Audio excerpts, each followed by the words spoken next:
Hello. Hello. Hi. Good morning. Good morning. Hello. I'm good. I'm just trying to rename myself. I'm from ETF. Okay.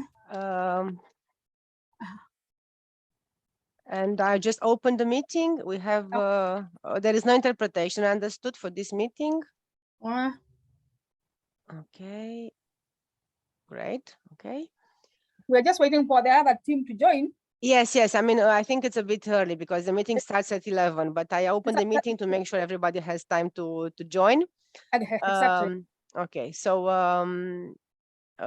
I will be here in the back of the of the screen, but if something is needed, just let me know. Okay. It's okay. It's okay. Thank you.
Hello, good afternoon.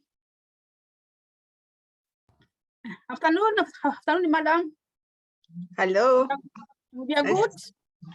Very good. Nice to meet you. Eh? Do you hear me well? I can hear you very well. Okay. Mm.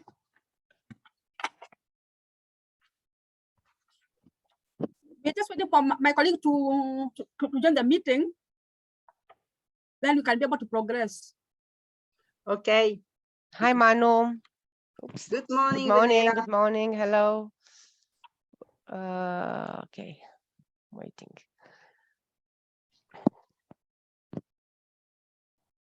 All fine, Manu? Yes, all fine.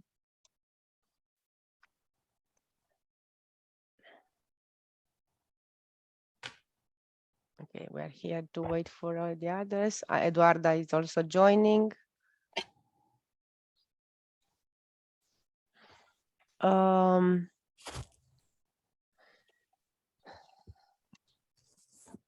I have also saved the, okay, I will mention this to Eduarda.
Oh, good morning. Morning. I see Good I've got a morning. funny camera. Morning. How are you? Good morning, Eduarda. Hello. Hi. How are Good you? morning. Ciao. Eduarda, just one word. I also saved the presentations in case, I mean, they will be displayed by the speakers, but in case they are needed, I also have them at handy Okay. in case Okay. something goes wrong. And Yeah. Thanks a lot. Thank you. Very nice to see everybody. I've only met Eduarda, I think. Eduarda, Yes, indeed. other ETF colleagues, very nice to meet you and great to see so many people up for the meeting. I hope it's quick and not too painful and we don't end up in some rabbit hole on technical stuff I don't understand, but or at least you can get into the technical stuff and I'll nod very happily. Jenny, don't worry. If you feel like, uncomfortable, just raise your hand. I think Eduarda is a specialist in translating things in, a way that everybody really at the end understands. It's a great skill. Fantastic. And then you fall in love with it and you cannot do it, you are really into it. Into the entire analysis world. Absolutely. Absolutely. Well, let's see, maybe I can start with small data and work to big data or something.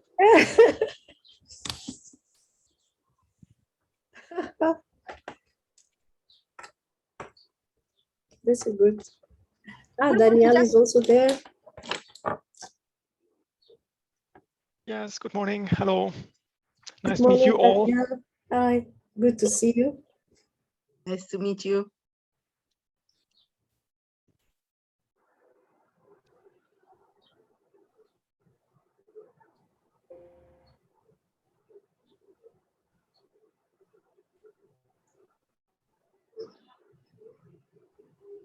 Okay.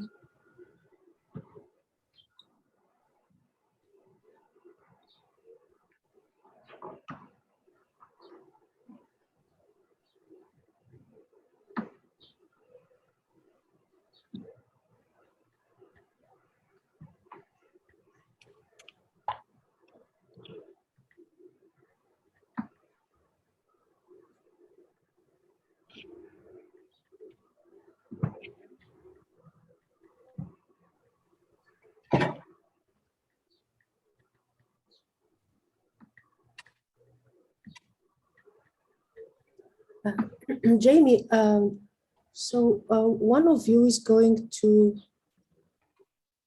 chair, right? Or Yes, indeed. So my colleague Ruth is just logging in. She'll be along shortly, and she'll take the place of Louise, who is up in the Parliament this morning. Got a kind of a last-minute urgent call. You know how it is. So Ruth, we're here in the office, myself, Daniel, and Ruth. So we were just having a little coffee beforehand. So I can confirm we're all here. okay. So meet Mauro is the person who likes technical stuff. He is totally is going to be the speaker today about many of the important topics we want to discuss and also the technical. And of course, we have already agreed with him to try to balance it very well so that indeed we have the context and the benefits and examples clearly spelled out, and the technical stuff is not frightening. But it has to be, I think the colleagues from Kenya will need to know that some of the technical requirements attached to this. That's good. Hey, I'm here. Good morning, everyone. Good to see you again. Good morning, Mauro. Good morning. I see we have Winnie and Carol and James as well from the Kenyan side. Good to see you folks. I think we can wait another few minutes for more attendees to come. Yeah. Hi, Jamie. How are you, Winnie? We are good. Very good. Excited for some technical exchanges? At least we have been able to exchange quite a bit, and we are doing well in Kenya. Very good. Busy times, no doubt. Now we are working on what's now our general elections, which are coming now in August. Of course, of course. But we are coping. Do you expect some changes, I guess, at the senior management and the rest? It might or it might not, depending on the new government. Of course. Mm-hmm. Very nice. Well, it'll be something new. Sometimes new is good. It is. So I'm waiting for my colleagues. There are about 3 of them who are joining.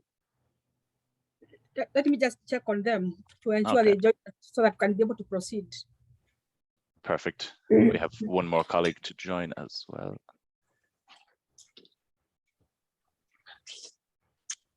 And Mauro, I wanted to ask Mario and Fabio, they have the link, yes, of course. Yeah, yes.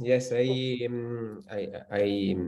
sent the link to Mario, Fabio, and Francesco. I think we have Francesco here, that is a colleague of Mario and Fabio. I think because Mario and Fabio has another meeting with CEDEFOP, I think we'll join as soon as possible. Yes. All right. Thank you, Francesco. Yeah, good morning. Let me just briefly introduce Francesco Trentini. I'm a postdoc researcher. I'm working at the CRISP, and I'm following all the activities concerning this project. So really happy to be here and to get to know you all. Thank you. Thanks, Francesco.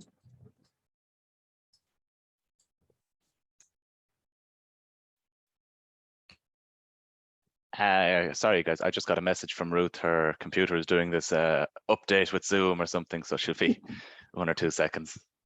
We usually use Microsoft Teams internally, but we can't have meetings externally with Teams. So when you download Zoom, it has to do something. So We'll just be safe. I'm not sure what the something is. No, I believe a firewall might be involved, but beyond that, I don't know.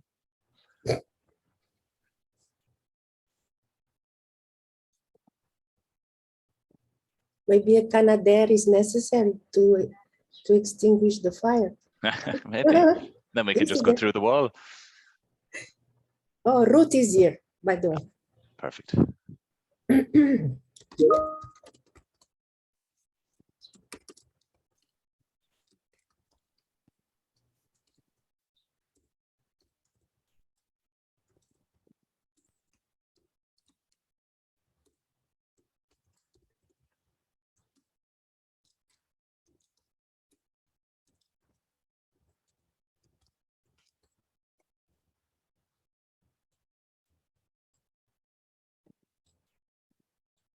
Hi. Good. Hooray. Good morning. Of course, I had a technical issue with Zoom now that I wanted to connect us, so as usual. Can you hear me well? Yeah, we hear you well.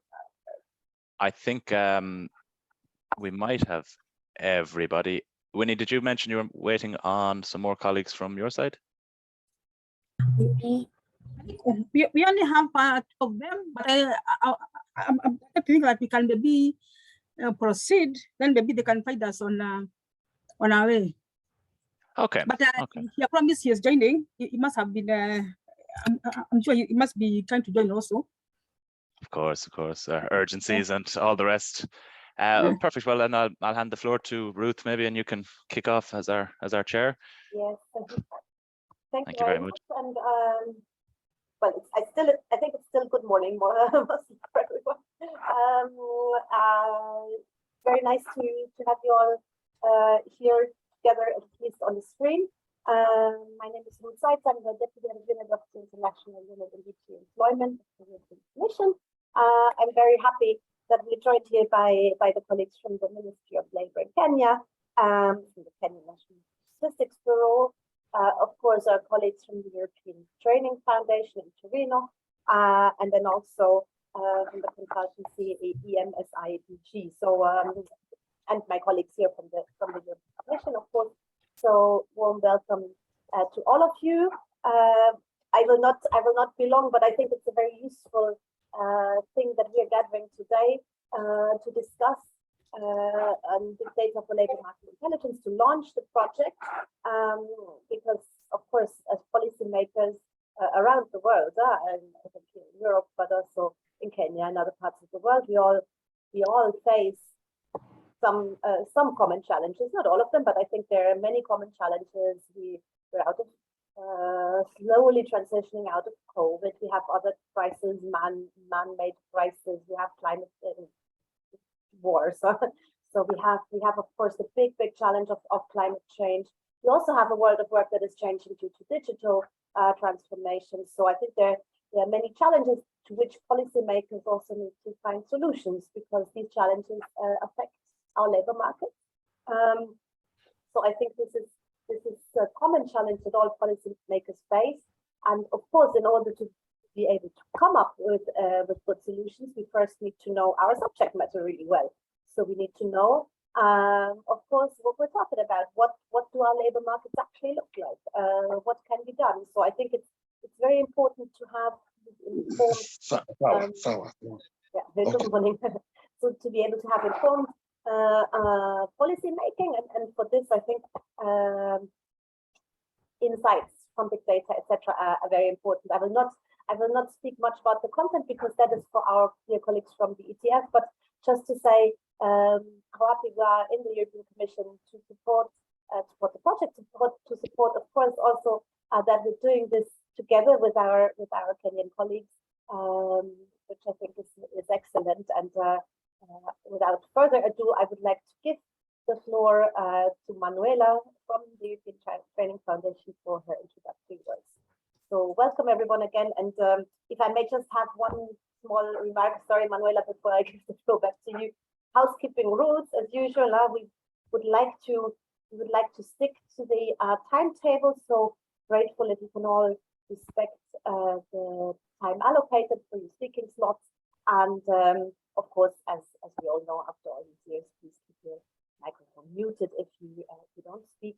And there are several possibilities, of course, to request the floor, either in the chat, but I think you can also raise your hand. So as usual. So now I look forward to a fruitful meeting today, at the end of which we will hopefully be able also to establish the working group and kick off this project. Thank you very much. The floor is yours.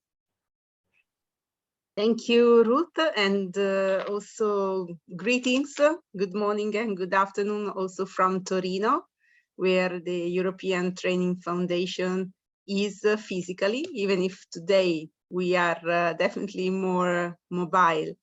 I want to just share a couple of words about the European Training Foundation, which is an agency of the European Union with a mandate to work in the area of supporting human capital development, in particular through focusing on employment policies and labor market analysis support, but also on education and training policies.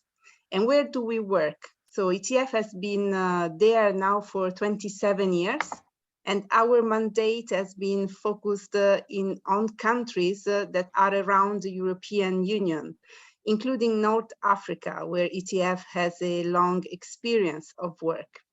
In the last few years, at the request of the European Commission, and also thanks to the magic of technology, we have started to work more closely with the African Union and also with the countries in the African continent, which is something that we have welcomed very much, both as a way to share our expertise and our knowledge further, and of course, to be of service and support. What is actually the philosophy that ETF applies in all the work that we do?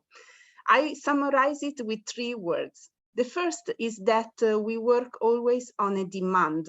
So it's a request that comes from the European Commission, that is our, let's say, boss. And it's a request that comes from countries because we actually are there to serve them in the needs that they have. The second word that I like to share is ownership. So it's really co-creating and developing knowledge, tools, solutions together with partner countries we work with. And the third word that I like to use to describe how ETF works is participation, is bringing around the table different stakeholders that together address labor market issues and human capital challenges. Now, it's true that today the challenges are many, but it's also true that our tools to actually give an answer to those challenges are expanding. And today, I think it's a fantastic opportunity to actually look at how we actually dive into the labor market, and we use new tools and technology to actually have those information available. Now, when we talk about labor market information, I always like to compare this to the world of business. We would never trust an entrepreneur that doesn't know how much money he's making with the business or what is the cost of running his business. And the same would be for policymaking. We need to have our business under control. Now, if you ask me if having data is enough to make good decisions, I would say, well, no, because you still need to make decisions after you look at data. But data is a fundamental part of actually making decisions that are sound. So today we will dive into a project that has been under the leadership of Eduarda Castelbranco, who has been leading this project since 2018. pioneering and piloting together with Marco, with Mauro, with Francesco in many different countries, a methodology to look at big data in support to labor market information systems and in support to making decisions that look at skills to serve citizens in a country. I think it's an excellent opportunity today to learn from this methodology. And I would like to thank Kenyan authorities for creating this space for exchanging and for dialogue. And of course, thanks to our colleagues in DG Employment for having called upon the expertise of the ETF team. And with this, I wish everybody a good workshop ahead. And I renew the ETF availability and willingness to support DG Employment and Kenyan authorities in developing and strengthening for the future the labor market information basis. Thank you very much, and back to you, Ruth. Thank you very much, Manuela. Indeed, of course, we're also available to support whenever it is required. So thanks a lot for your kind words. And without further ado, I would like to indeed give the floor to Vini Karangiti, who is the Director of Planning in the Ministry. So Vini, please, the floor is yours.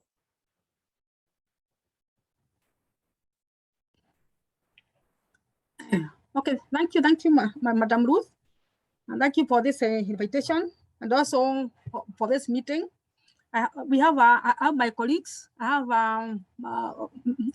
Mr. James Maru, one of our deputy director in the ministry.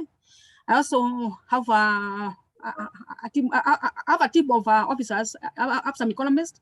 I also have Mr. Harun Ketish, who is manager ICT in the National Employment Authority. I also have Francis Wanyaki, who is also a technical advisor to the CS. So I also have Karani Matemo.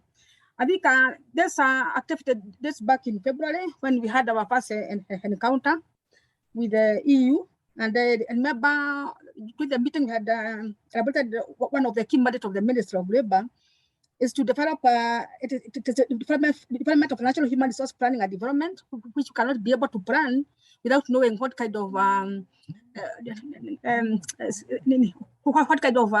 resources you have in a country.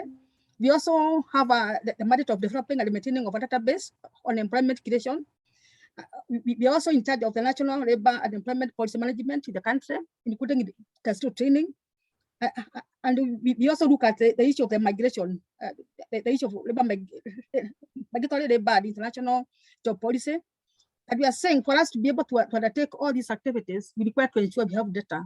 And what we brought out last time, the issue of the skills mismatch in the country is quite big. And that's why there's been a high unemployment rate in the country. And for the government to be able to implement its mandate as a ministry, and also to be able to address these issues, the key issues which had actually identified, it is inadequate data. I had information on the key labor market indicators. It's one of our key challenges. Also, we have got existing labor market information system, which is not interactive. So it is there, but it's not live. It's not actually interactive, and that was one of our major challenge. We also have inadequate capacity for labor market information analysis and forecasting. That is one also key challenge. Also, we also lack integration of different labor market information systems.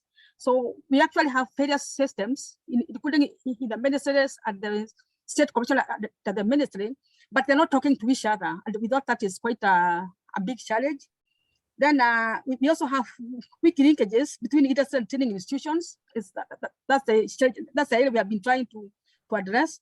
And they also lack of a framework for sharing and managing labor market information. So we are saying we have got systems, but including a Kenya labor market information system, but it's not able to talk to each other, and it is not actually interactive. So that was our major area. So we felt that the capacity building to ensure we're able to address these challenges is quite key to us. So I had invited with us is Mr. James Maru, who will be able to take us.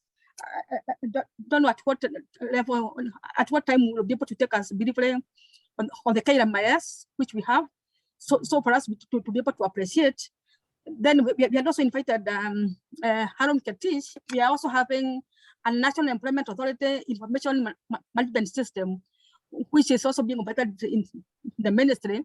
And what maybe just to have maybe a key highlight, maybe at some point for us to be able to understand the capacity we have. But I've said our major issue it is because our system we have it's actually not interactive. And the issue of there's no link of we don't have that link, and this issue of inadequate capacity to labor market information analysis and focusing are the key challenges, which we are really looking to see how best we can be able to resolve. Thank you. Thank you. Okay.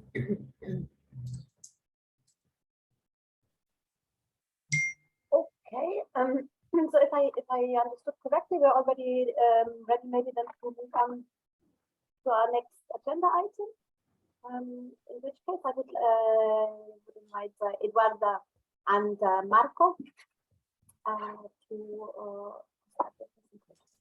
Okay. Thank you. I hope you can hear me well. Very well. Yes. Good morning, everybody. Eduarda Castelbranco, glad to be here. Thanks a lot for organizing this meeting. Thank you very much to Kenyan colleagues for being here. And thank you, Winnie, to already outlining some of the issues you are facing, notably the lack of interoperability between different data systems you have been establishing to follow up, to analyze, and to keep track of dynamics in the labor market. So that's certainly a very important issue. Today we have a very limited time. We have basically 2 hours, and we prepared a lot of information in form of presentations. Let me then immediately start sharing. So as Manuela said, I work with European Training Foundation. I have been from the start, like I said, the initiator of this project. And this project actually is not the first in the world developing this methodology, this scope of work. Actually, this project is building on the shoulders of giants, and those giants is then the big CEDEFOP project of the now 7 member states. So I wanted just to say that this is also a sort of an insurance for regarding the quality, reliability, and comparability of everything we do in the ETF project as well. So let me then go further. As you can see, Winnie and colleagues, I have used here a number of pictures of Kenya, including, for example, the very recent ceremony of graduation of over 300 artisans that went through the process of RPL, recognition of prior learning, in Kenya. Very, very successful policy and a lot of real activity, very dynamic, working with the Kenyan National Qualifications Authority, with which we also work a lot. So some starting suggestions. As I said, this is a first meeting. There will be possibilities to continue this conversation. Obviously, it requires much more interaction and learning. For today, we prepared a very large set of slides, which we will only address very briefly. So we cannot go through all details today. But this is like, let's say, the starting stone. Then another point is online job vacancy analysis systems, as the one we are going to present, based also on data science techniques and artificial intelligence aided, is the core of our project. So that's what we are going to share today. But we will also give you a glimpse at other perspectives and potentialities of AI, artificial intelligence aided data analytics, covering, for example, other aspects or sides of the labor market, such as supply. But the core of the conversation is on demand side of employers. Another point is that building and maintaining such a system requires specific approach, techniques, experience. So that's very important. So yeah, this aspect of the technology is important. Then, of course, I wanted also, and Manuela already said it, to reassure you that we are, of course, as ETF, ready to engage and work with you, Kenyan institutions, in building, fine-tuning, and further developing such a smart system that contributes to your labor market intelligence setting. These are just some initial suggestions. Then on the agenda of the meeting today, so we will, of course, merge some of these sessions just to be more practical. But to start, we will go through the overview of goals, advantages, technical features, requirements, and also links with conventional statistics of this idea of big data for labor market intelligence. Then we will also look into planning and developing a real labor market intelligence system, so adapting also to the Kenyan perspective. So this means that basically we have two main slots. One is about the system, the necessary requirements, the advantages, several examples, and then how to do it, how to build it, and conversations on how do you see this going forward with for the Kenyan authorities.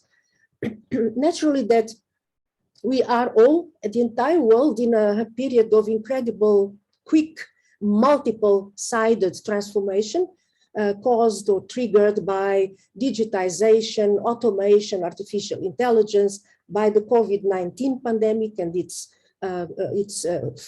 fallout, let's say, its consequences, the greening, the necessary, indispensable greening of the economy and the society, and also societal movements related with rights, democracy, information, innovation, even geopolitics, as we can see recently.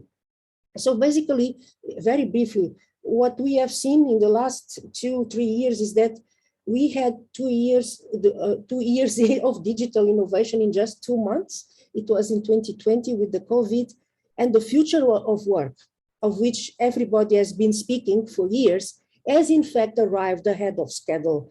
So we have an incredible need for reskilling. So 50% of the working population by 2025, according to the studies of the World Economic Forum, needs to be reskilled a little bit everywhere.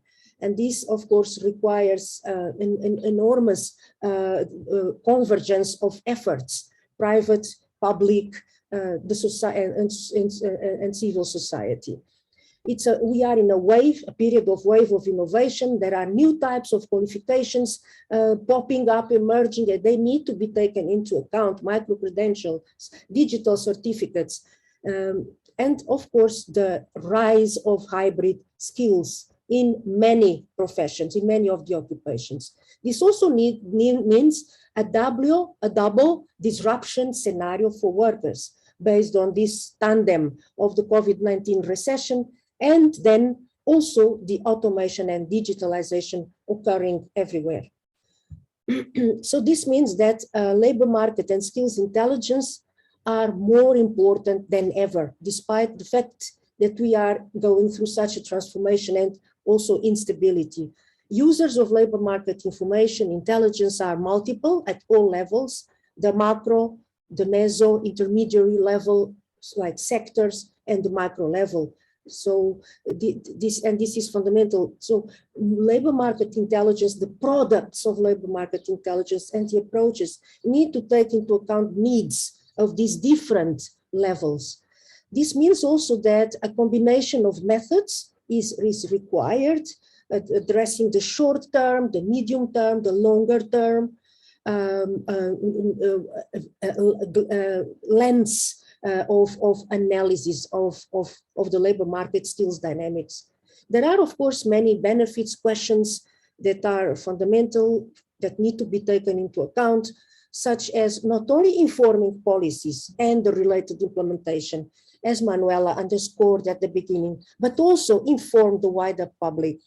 And the public, the young people, are more and more autonomous in search of information, in search of orientation and guidance. So labor market intelligence needs to be able to serve also these needs and actually empower the people, empower youth, empower workers, the learners across the board.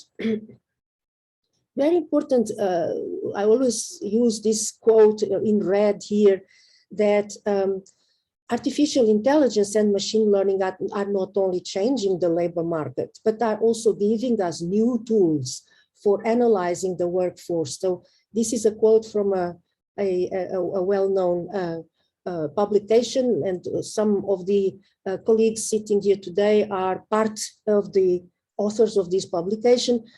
I guess they will come a bit later today, Mario Mezzanzanica. And this is a bit a starting point for our conversation today. It's really about use of these new technologies to enhance, to innovate ways of analyzing dynamics of work, of occupations and skills. And the fact that we are in a world datified society gives us all these possibilities. So, for example, there are terabytes of data from online job vacancies. So why not use all this? Why not explore this enormous potential? As I said earlier, the EU, through the Skills of 8, so supported and carried out by CEDEFOP through a number of years, has created this major breakthrough and has this system covering all EU member states that you can access very easily. And our colleagues sitting here today also work with that project. So there is a very good connectivity, let's say, between the ETF project and the larger EU Skills of 8 system. By the way, I wanted also, of course, here to underscore that Eurostat, as you know, Eurostat, the big European Union statistical system, is also building trusted, smart statistics, and is using the data created through this approach as well. So these are very vast, huge, and fast data sources. Then they are essential to understand the transformation of jobs. The jobs are bundles of tasks and skills, and the changing forms of work and employer recruitment practices in the context of all the transformation we have just seen. So labor market information is changing from the traditional, let's say, sources, types of analysis, and also data delivery to much more innovative approaches. So data sources traditional are the structured conventional statistical data, various sources of types of surveys, and under the innovative, let's say, more approach, we have new sources because we are in this datified society. And these are administrative and then the big data, so coming from internet and web scraping sources, the so-called very large amounts of data. Then analysis, yes, statistical or specialized studies, sectors under the traditional, let's say, pillar, and AI-aided methods, data science-based. Data delivery under the traditional approach, we have tables, databases, reports, and here, the innovative, let's say, more era, we have web intelligence shared systems supported by API, online interactive dashboards tailored by users, and also regional multi-country platforms. A bit of water.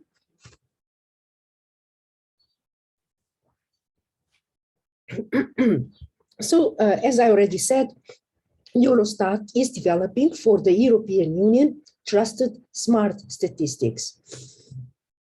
Very briefly about the ETF project that we started in 2018. Sorry. The main elements of this system are represented here, and I'm going very quickly. So first of all, as I said earlier, we are talking about data from many different sources, online job vacancies. It's not data from social media, for example. Then this is an AI-aided data system, and I'm oversimplifying. So AI-aided data system. Another important element, and this is really fundamental, is the fact that the data is analyzed, is classified against international classifications. And I'm mentioning here just ESCO and ISCO. Let's see it a bit more later. Then, very important, as said already, the use of these visualization platforms, dashboards, where the variables can be combined and visualized also in accordance to the needs of the country or the institution behind the system. Then another point, very, very important, and that makes it really, let's say, distinguishing from the normal, let's say, conventional approaches. This is let the data speak approach. It's a much more, let's say, bottom up. Let the data speak. And finally, those famous 5 V's of big data, which are volume, very big, large amounts of data that can be explored, velocity, variety, veracity, an important issue, quality, and value, which is, of course, the main objective of everything that is done, create value. From an interesting conference with OECD, I took once these quotes, and I think they are very valid.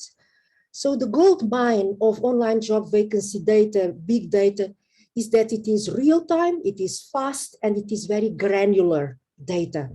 That's also a fundamental distinguishing feature.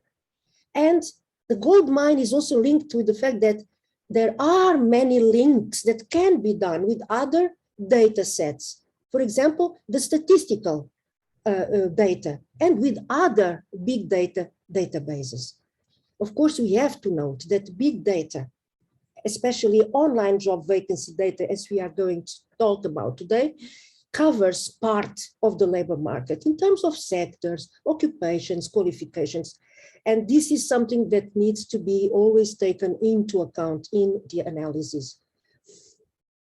I'm going to be very quick here just to say that the ETF data, Big Data for Labor Market Intelligence project started in second half 2018, first with a methodological handbook. It was exactly to know what is this and how is this done. An introductory guide, it's available online. And the first application came with the feasibility analysis, landscaping of the web labor markets in Tunisia and Morocco. And then from 2020, we started, in fact, with the setup, the creation, the building of the online job vacancy analysis system and dashboards. And the first 2 were Tunisia and Ukraine. And then from 2021, a new country was added, Georgia. In 2021, we also created a new area or a new angle of analysis, a green dashboard. So as already said, the system is exclusively looking at demand, dynamics of demand. It has full comparability with the real-time data system of the EU 27, same methodology, let's say, same techniques, same also classifications used. And ETF works with the data analytics specialists of the University Milano Bicocca and MC Burning Glass, which is now called Lightcast, and the colleagues will present themselves. Maybe just a note to say the picture you see there just shows what those 3 important factors that have, let's say, propelled and favored the rise of this big data era. From one side, the data torrent, from the other side, computing anytime, anywhere, growing computing power, and of course, in the middle, AI algorithms. So in the 2022 phase, ETF starting now in 2022, it's a new phase. The first phase was more the pilot. Now it's a new phase building on the previous experience and expanding. So we are going to continue to maintain, improve the 3 existing country systems, expand with new countries, Egypt, and if Kenya accepts also, it's already planned and even budgeted. We have more work to do with Ukraine, with the Ukraine data system, and in general, there will be quite interesting work being done on qualitative aspects of the system. Capacity development, dissemination of results is also planned. And so a number of webinars, well-structured, addressing a number of issues, including the issue of access to the databases are already planned for November. And we can talk more with you later, colleagues from Kenya. Of course, I will not go into details here, just to say that why online job vacancies. We all know how important these sources are. They represent demand of employers or enterprises. They are up to date. Employers publish job vacancies when they need to recruit workers. They also use a language, terminology that is real. It's close to what the labor market is doing and requires. And so it's very important to use this information, transform it into data to better understand the evolution of the labor market. So I'm going to use now a slide that our colleagues from the data science team normally use. So the goal of the system is to transform this, so thousands different kinds of job ads into this, which is value. So into analytics, into graphs, into reports. My colleagues, especially Mauro, of course, is going to lead us through all this information. Here, I just want to give this first glimpse, and Mauro will go into more details. So we are using this approach that normally is called like a 5-steps approach. I call it a 6-steps approach because the first one, which is the landscaping of online job vacancy sources, is as fundamental in my view. So any process, any such system starts always with landscape of online job vacancy sources, landscaping that is, of course, based on the specific criteria.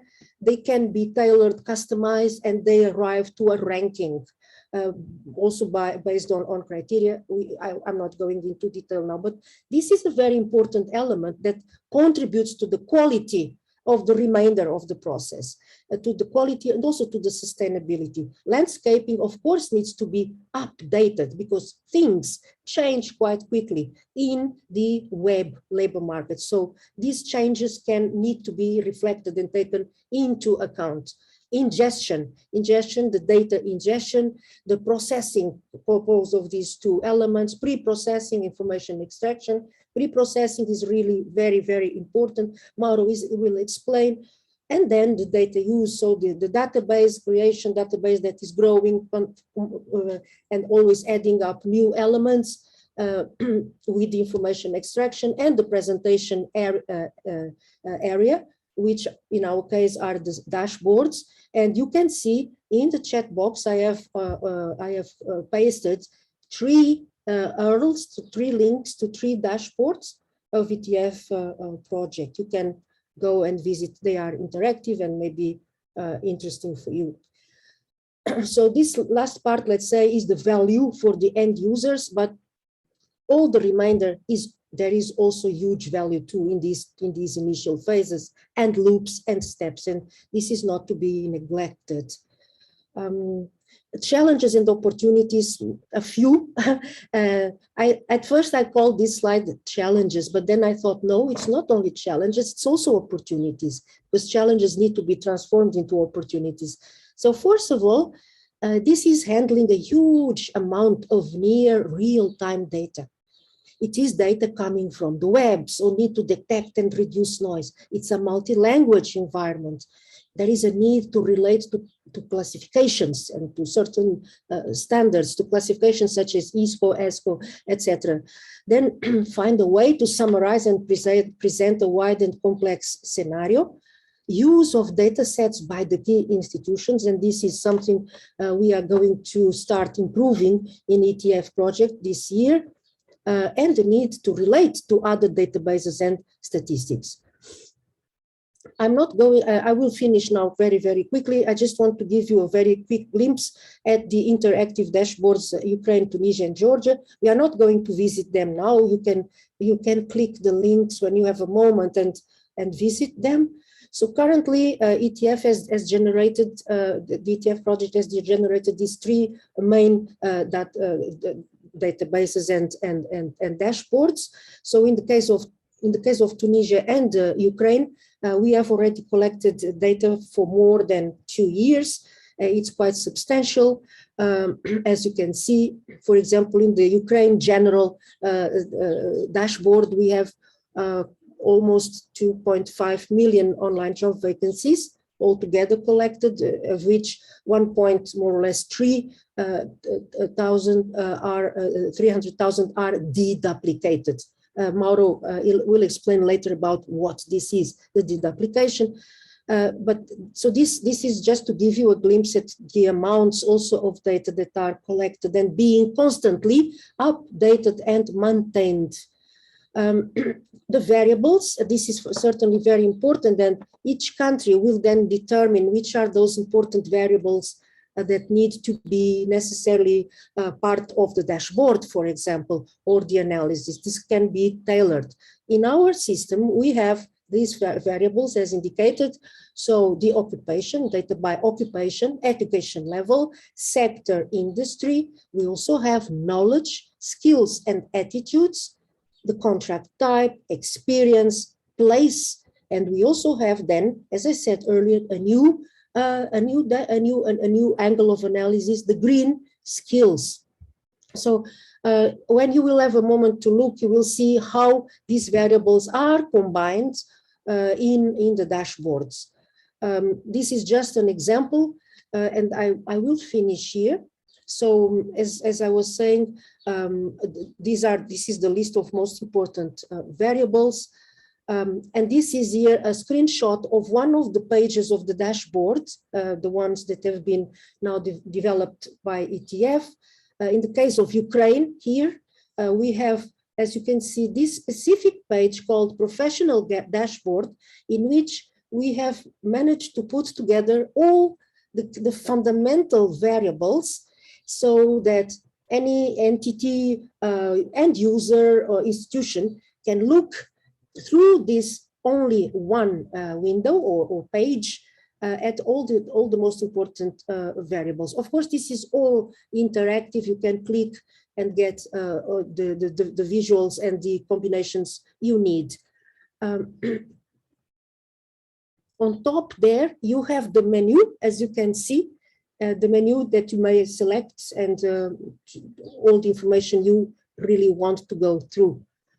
And these are the main data classification tools we use, the taxonomies for occupations, ESCO, ISCO, or ISCO. You all use, ISCO is very well known, of course, the International Standard Classification of Occupations, ILO.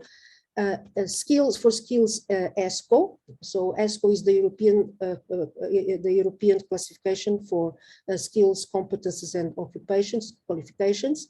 Location, NUTS, and ISO. Educational level, ESCAD, also the UN classification, and for sectors, NASE.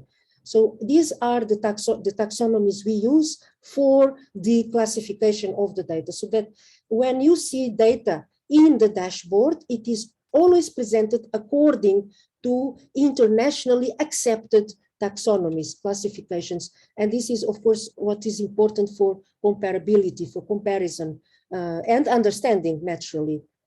I will finish here immediately and pass the floor to Mauro. Mauro, you have the floor. Colleagues, so as I was saying earlier, you may, of course, you have the presentations, or we will send you the presentations. They were already shared, and you can go look at the presentations and send us any questions you might have. Mauro, now the floor is yours. Thank you. Thank you. Eduardo, please, can you stop your sharing so I can share my screen? I think it is already stopped. No? Okay, now yes. So I'm sharing the screen. Only a quick feedback. Can you see my screen and can you hear me? Yes. Okay. Okay, thank you. Okay.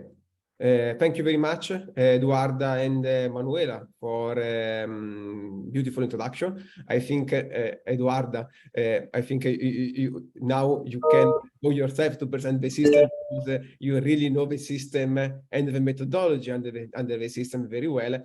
So I think I have 1 hour for the session 3 and session 4 of our agenda, but I want to finish 10 minutes, 15 minutes before to leave space for question and answer and of course for detail.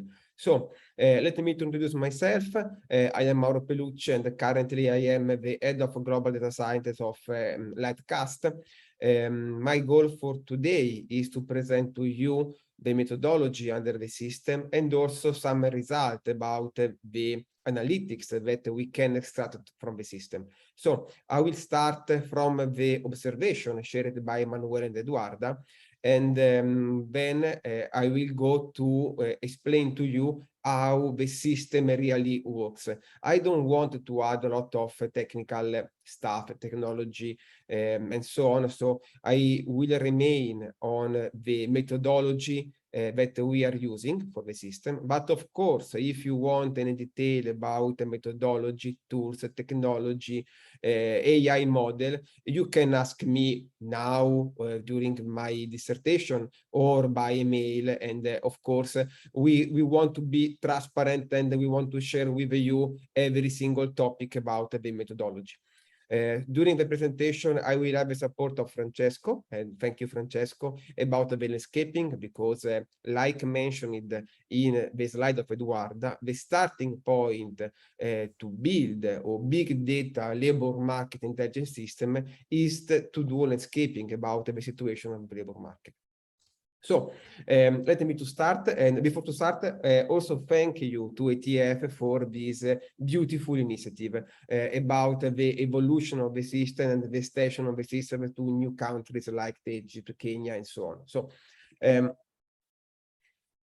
I will go very fast because I want to move you from the start of the idea. This idea started in 2019 with a fast POC about the creation, the use of web big data about the labor market. So why we started to use, like mentioned by Eduarda, because the labor market is in continued evolution, because we have digitalization, the internalization, the impact of smart working.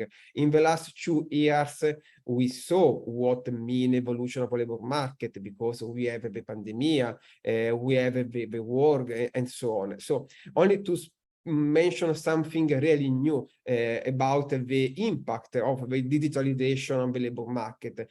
Yesterday, I was in a conference in Dublin, and the speaker behind me spoke about the impact of digitalization on the processing of image from James Webb telescope, so presented 2 days ago. So this beautiful image was created by a pipeline very similar to the pipeline that we apply. And so we are able now to see this image because digitalization tools, techniques, skills are now present in every occupation. So the speaker coming from the aerospace agency, that is a scientist, is applying some digital methodology to process the image. So as you can see, the evolution of the labor market is in a continue, and we need to understand this evolution and to measure the impact of this skill-based economy. So we started the experiment in 2019, like mentioned by Eduarda, because what we observed is that we need more fresh data. We need more granular data. Of course, the official statistics are good. So we continue to work with the classical data because it's important. But of course, what we really need to observe the evolution in real time of the labor market is something more fresh. It's something more granular. It's something that is really connected to the employers. So we started really in 2016 in the European Union with a project from CEDEFOP, and then in 2019 we started this startup experiment to moving this methodology also in the countries near Europe. So the experiment was the using of the data coming from the web, in particular from the online job posting, to measure the evolution of the labor market. So the main first dimension that we observed, it was the evolution of the skill, of course. So what we do is very simple. So I have the same slide of Eduardo, sorry, because we start from the raw data. So when I speak about raw data, it's the data that we can find on the web. It's simple. So it's only if we go to Google and we are looking for a new job, what we found is a lot of different job advertisements. Speaking about my profession, data scientist, in some website you found the job titles data scientist. In our website, you will find another titles, senior data scientist. In our website, they call me head of data. So as you can see, there are a lot of different sentences, different job titles to link my profession. What we really need is to try to extract these job description, job titles that we found on the web and connect these raw job titles with taxonomy. ISCO, ESCO are a good example, but also because we need to extract skill and to transform this bunch of data currently in our main data warehouse. We have 100 terabytes of data compressed. So a lot of data. We need to transform this big data in analytics, dashboard, chart, and so on. Of course, starting from the bunch of data, we are able also to produce new insight, new suggestion for the decision maker. So I will have in the next slide some example. But for example, we can monitor, for example, the remote working. We can monitor the green transition. We can monitor a lot of new dimensions that currently are not in our question because we have the data under the hood. Of course, the scope of the project is not to take the data under the hood, is to share the data with our stakeholder. Our stakeholder are, of course, ETF, are of course the European Union, are of course the colleagues from the National Statistical Institute, because if we share the data, of course the classified data, but also the raw data, so the micro data, in this case, the National Statistical Institute can test this data, can observe this data and compare the data with the official statistics to extract a new insight, a new suggestion, new dimension. So let me to start from the methodology, because Manuela started this beautiful meeting with, with the magician of AI, we are able to process this bunch of data. But really, we have a strong methodology. This strong methodology is not a new methodology. It is called knowledge discovery database, and it is a methodology from the last century. What is this methodology? This methodology is starting from the data. We have a target. So starting from the data, we apply some pre-processing task to remove the noise that we collect from the web, to transform the data and to extract part of the data, to transform the data in value. Of course, if we apply this methodology to the bunch of data that we have, we need to take care about some dimension, because when we speak about big data, we need to remember that with the big data that we have from the web, we have some dimension like the velocity of the data, because we want real-time data. So currently we are updating the ETF dashboard and we are releasing the ETF every month, more or less at the 10 of the month, we are able to release data. We have the issue about the volume, because we have a lot of data. We have a lot of different type of data. In some cases, the data are in English language, in our case in a different language. In some cases, the job titles are already linked to taxonomy, like ISCO, ESCO. In our case, not. So we need a way to reduce the variety, and of course, we have the veracity. We have a lot of noise, so not all the job posting that we collect from the web are really job posting. In some cases, we have issue about the duplication, like mentioned by Eduarda. In our case, we collect the data that are really not job posting, are fake job posting. And so we need a way, we need technology, we need models to remove the noise and to try to have in the last dashboard, in the last database, only the true, because what we need is to try to release smart statistics. So speaking about this step, so as you can see, I'm not mentioning a lot of technology, but if you want to go in detail, let's use the chat to make your question. So the first step in the system is the data source collection. So in this case, we use the landscaping exercise that I will present with help of Francesco in a few minutes to download a lot of data.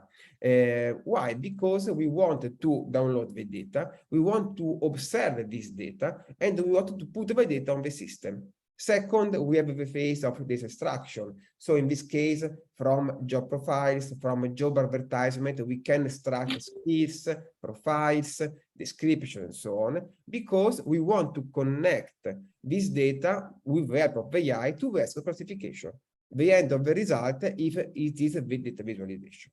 In the next slide, I will go in detail of this different step, because I want to share with you the challenge that we have and also the techniques that we are using to solve this challenge. The key components of the system are three.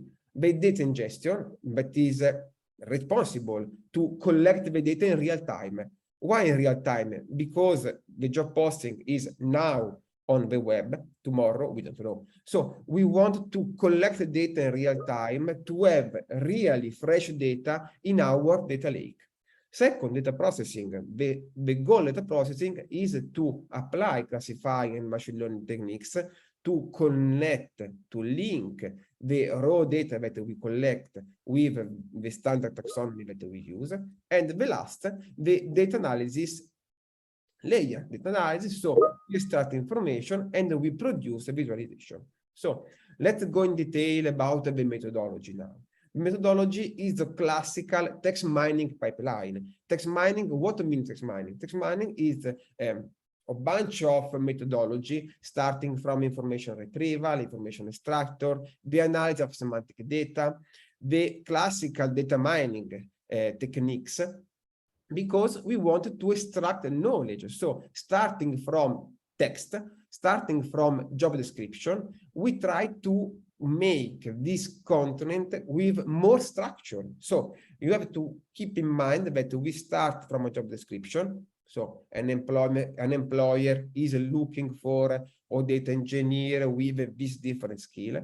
At the end, we have more or less the format of an Excel file with rows and columns. Of course, Excel is not the best tool because we have a lot of data, but of course, the format is like a table with rows and columns. So we can use the classical methodology, the classical tool that we are using now in the National Statistical Institute to analyze this final table. The toolkit that we use is composed by different aspects, from statistical method like time series analytics, multi-level modeling, machine learning, tools like, so I mentioned only the more famous now, like Python. We use a lot of Python libraries. We use a lot of big data technologies like Spark, Hadoop, and so on. And of course, we have some user experience research skills, because so a lot of time we can produce dashboard, but of course we need to take care about the presentation of this data, because to present 100 terabytes of data to our stakeholder is not usually simple. So we need a way to simplify the presentation and to produce more value for our final user.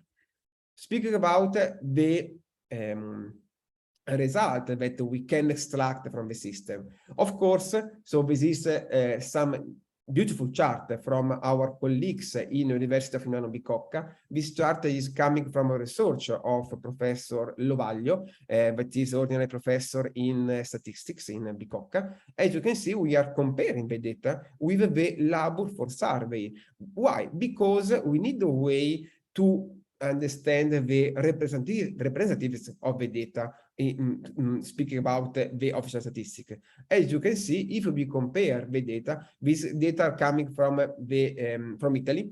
As you can see, we can compare the data and to understand what is the correlation between labor for survey and the job vacancy that we can collect. As you can see from the chart, I don't want to go in detail. The publication is published at the beginning of this year, so you can find it. If you want, I can share with you. As you can see, we have a strong correlation between the labor force survey and the job vacancy count.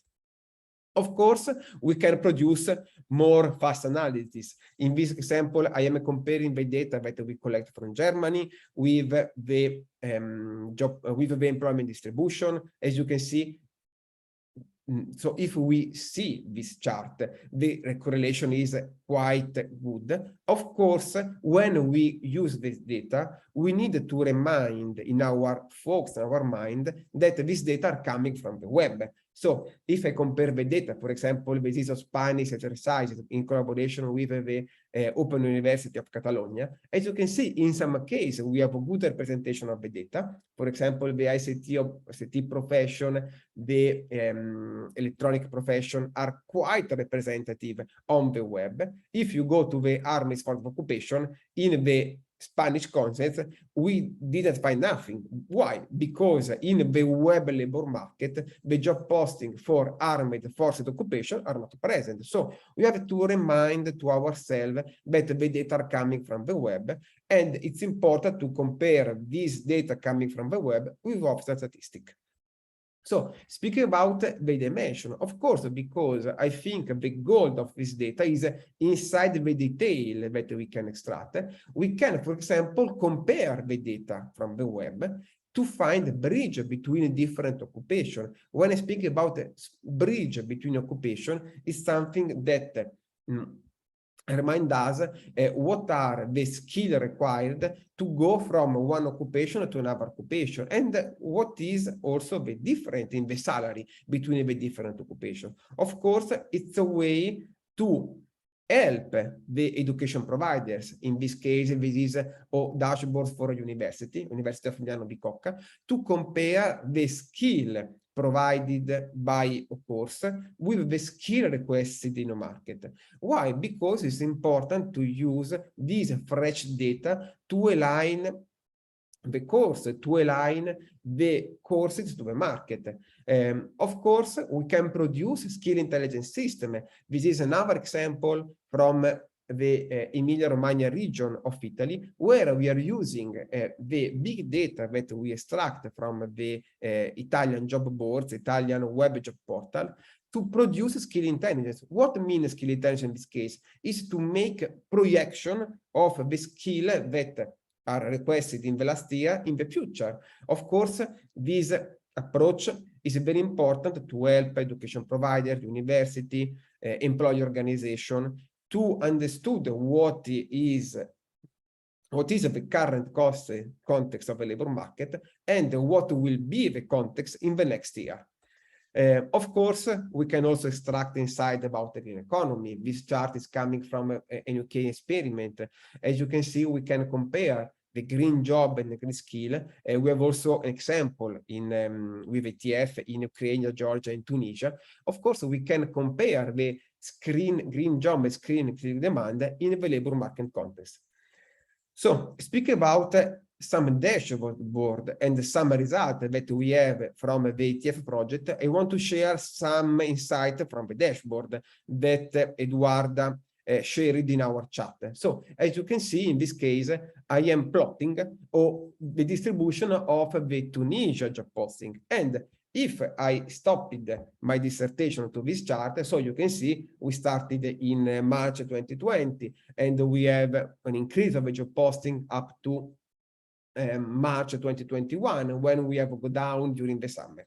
Of course, if we want to add more value, I can compare this chart with an index. In this case, I am comparing the Tunisia job posting with the index from Oxford about the constraint about COVID. As you can see, when the job posting go up, it is the orange line, the Oxford Stringency Index of Tunisia go down. So as you can see, is a way to explain what is happening real time in the labor market in a country, in a region for an occupation. Because starting from this comparison between the two curves, I can go in detail about the top countries in two different periods, the top industry, sorry, about the two different periods. As you can see, in this case, I am comparing the Tunisia case before the start of the pandemic and inside the pandemic. So I can compare the numbers, I can compare the distribution, I can compare the single industry. Of course, in this case, I am using the NACE classification at the second level to compare the data. Of course, I can go in detail. I can compare, for example, the distribution of the industry in two different quarters and see what is happening during the COVID shock. Or I can go in detail about the location. In this case, from the location, in Europe, usually we are using the NUTS geography layer, because in Europe we have this geography layer that covers the entire Europe from the country to the local area unit. For the country outside Europe, we are using the ISO classification, ISO taxonomy. So in this case, we can go in detail from the country to the province. We can observe the different job posting, of course, by language, and we can mix these dimensions. So I can point and click, select the specific region, for example, with one, and see what are the languages used in the web labor market. Of course, I can also play with the time. So I can reduce the period. I can go to a specific period. I can select 1 day, 1 month, 1 year, and I can produce also some benchmark between two different periods. Other dimensions that we observe are, of course, first of all, the occupation. So as you can see in this case, we are applying the ISCO taxonomy, and from a level 1 to up to level 4. As you can see, I can observe the share of each single level inside the single region. I can compare the working hours offered to the employee by the employers. I can compare the contract, so from a permanent contract, temporary contract, self-employment. Of course, in some case, the contract or the working hour are not explicit in the job description. So we can observe also this particular phenomenon of not putting the offering about the contract and the working hours, because, like mentioned by Eduarda during her dissertation, of course, in some case, also the not present of a dimension is a key message.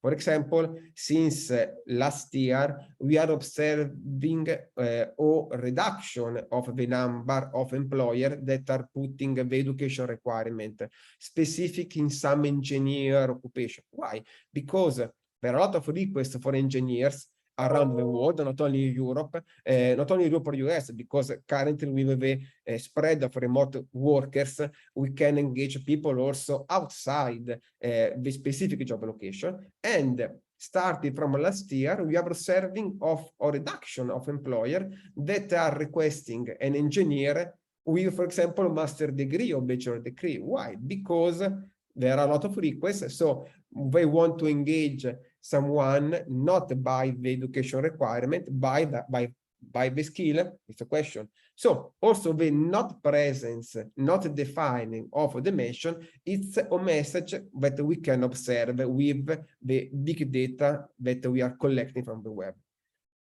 So of course, as I mentioned a few minutes ago, we have the educational level, in some cases issued, from primary education to the PhD level, and the experience required. In this case, in this slide, we are using some levels of experience, but of course, we have also the number of years. So it's dependent by the analysis that we can do. And we can compare this dimension across region, across occupation, across time, and so on. I think the more detailed information, one of the more important information that we have is the skill requested. So we can go in detail about the skill. In this case, we are applying the ESCO taxonomy with, in this case, 1 hour layer. In this case, we are, to visualize better the data, we are using a key SA approach, so knowledge, skills, and attitude. In this case, we are calling personal quality, but attitude, the attitude. So as you can see, I can compare the single occupation. Always, I can compare, I can select the region, I can select the language, I can select the period. But if I go in detail to the single occupation, I can observe what are the skills required, speak about knowledge, attitude, skill, and tool and technology. So I can observe what are the more frequent skills required by the employer. Of course, I've also, a lot of cases, the employer name. Of course, the employer name is quite a complex dimension to observe, because we need a way to connect the data that we have of the web with a registry. So it's a beautiful dimension, but of course, it's not always the public, not always is available in each single country of public registries. If it is present, we can connect our data, we can connect the data that we collect also with a public registry of employers. So, evolution of analysis. So, because right now I presented to you what we are doing with ETF, but of course, during the next year of the project, we want to introduce more KPI, more metrics. One of the more useful information is the connection between the demand and the supply. So, of course, our starting point are the charts, are the data that we are collecting since 2020 in the ETF country. What we can do is to compare the offered skill, is to compare the requested skill with the offered skill. How? By analyzing, for example, resume or social profile. So when I speak about a resume, for example, we had in Europe, but also in other countries, a lot of database with resume that we can analyze with the same techniques. Of course, with the resumes, you have to take care about the update of the result. We have to take care about the abstractor of the resume and also social profile. So LinkedIn is the more famous portal. We have also Glassdoor, Xing, and our local profile. So what we can produce is, for example, a connection between the demand and the supply. In this Spanish example, I am comparing, for example, I am trying to compute the path between the software engineer and our profession. So what are the more frequent employee, the more frequent professional, starting from the occupation that they have in the past to the occupation that we have now and the occupation that they have in the future. And we can create this path between the career of an employee, the career of a student, for example. So these work are possible because we store in our data lake all the data from the web labor market. So I will go now in detail about the methodology. So I will speak about 20 minutes because I want to leave space from question. I don't know if there are questions right now in the chat. Let me to take a look. Okay. If you want, you can put the question on the chat. So speaking about the topic that I will cover with the help of Francesco in the next minutes, I will speak about the stakeholder of the project, but are a very important point. A very fast trip about the information architecture. I don't want to put some noise in this presentation. So if you want any detail, you can ask me during the question answer session or after this meeting. And then I will go in detail about ingestion, processing, classification, only to give you some touch point about the methodology that we are applying. So speaking about stakeholder, I can aggregate the stakeholder in 4 different groups: the project leader, the key user, domain expert, and the user. Speaking about project leader is ETF. ETF defines the scope of the project, keep us in contact with all the other stakeholders, European stakeholder, but not only European stakeholder, provide us a lot of advice and support about the definition of the context of the labor market in each single country. The key users are ETF, MNC bar in glass, now let's cast. Why? Because we define the requirements. So the scope of the key user is to translate the request from the ETF and the stakeholder inside the requirements, inside measure metrics to monitor the quality. Usually also we maintain a relation with our international expert because we need this relation with international expert to produce the landscaping. Speaking about the international expert, are experts from each single country. So we use the expert to understand the context of the labor market in each single country. Why? Because we need to understand what are the more important sources of the data and what we have inside the data. After, in a few minutes, Francesco will go in detail about the landscaping exercise. And of course, the role of expert is at the beginning of the project, when we start to collect the data, and also at the end of the first result, to understand if the data that we are producing are okay or are bad. And if they are bad, they provide us a lot of feedback about the improving of the data. Speaking about the end user, so we have 3 main categories.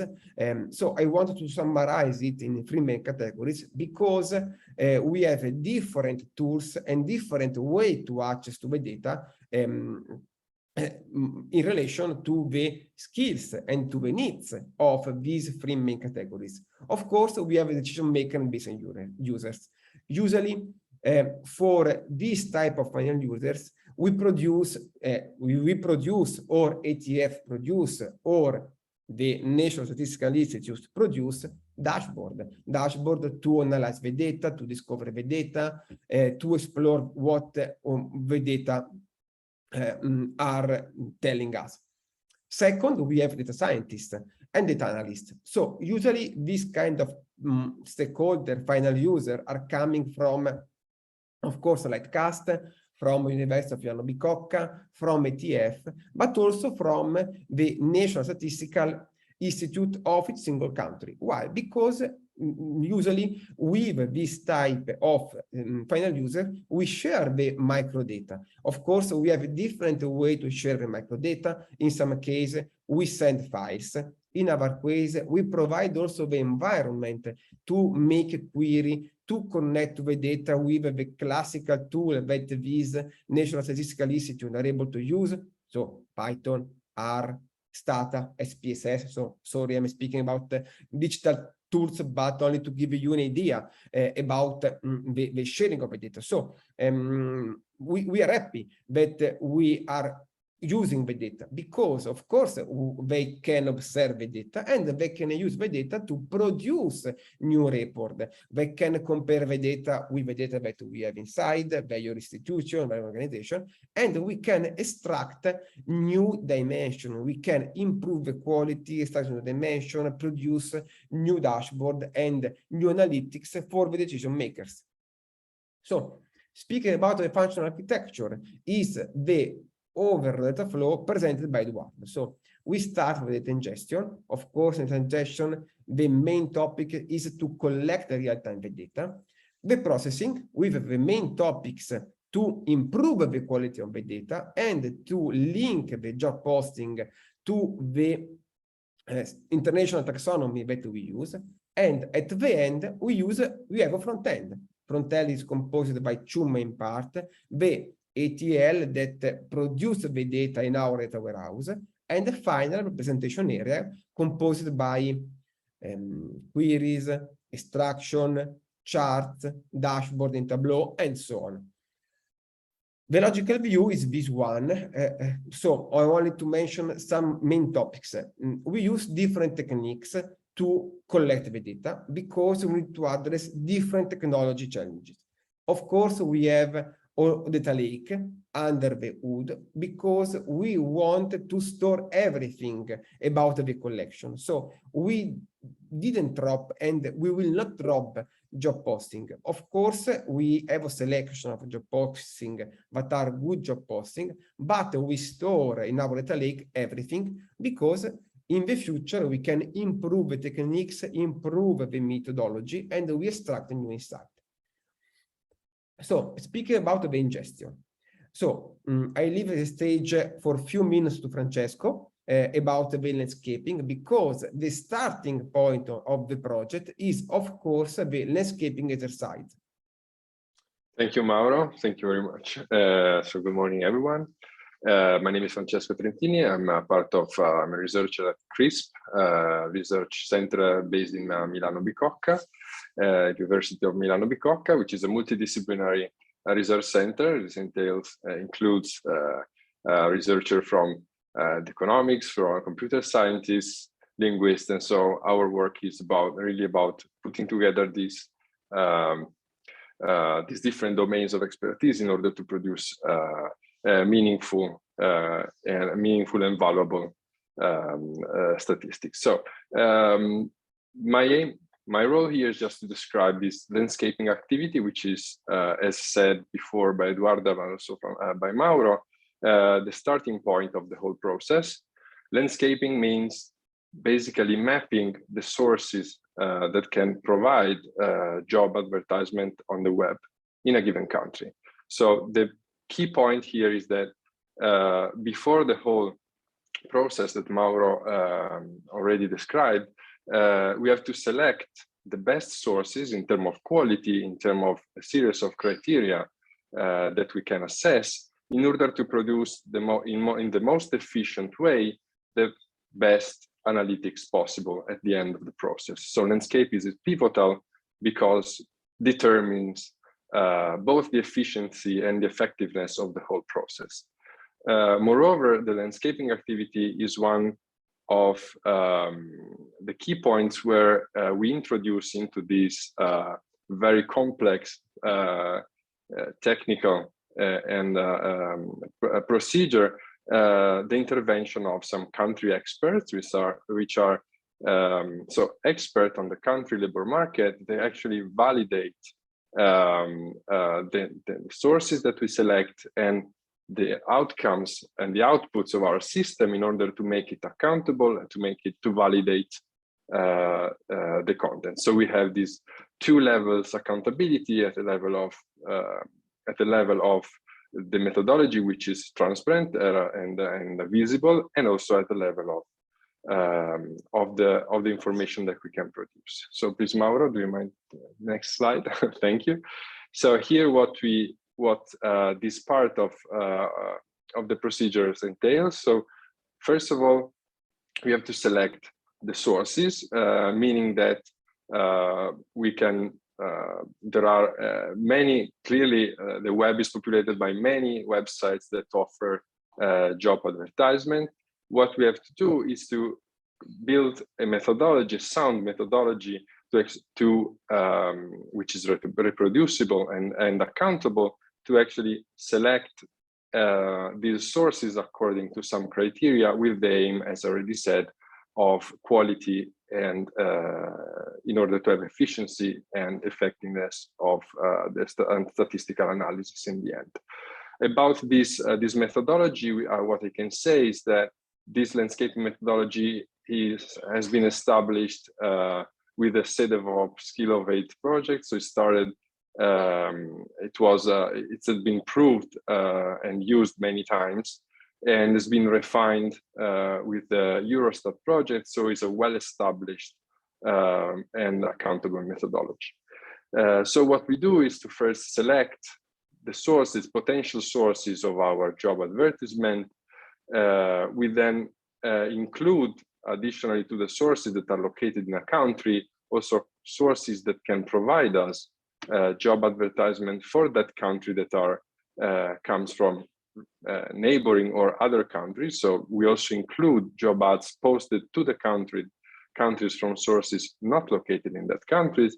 We then proceed to a phase of agreement with the website that we select, and then have a qualitative assessment of the characteristics that this website has. So, as I mentioned, the type of information which is included actually determined, and the way it is displayed. So I won't go into details, but there are characteristics of the HTML page of an advert that requires to be inspected and understood, and that can actually determine the choice or the discard of one of these sources. So this is the first part, and then we move to, please, Mauro, to the next slide.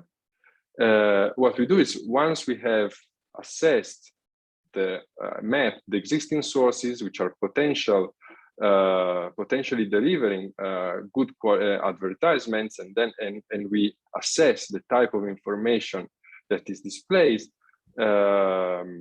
and also the possibility of actually extracting information from those sources, we define a priority of each of these sources depending on a number of criteria. So, for instance, the volume, the number of advertisements that we can receive, which kind of institution or agency or company is behind these sources.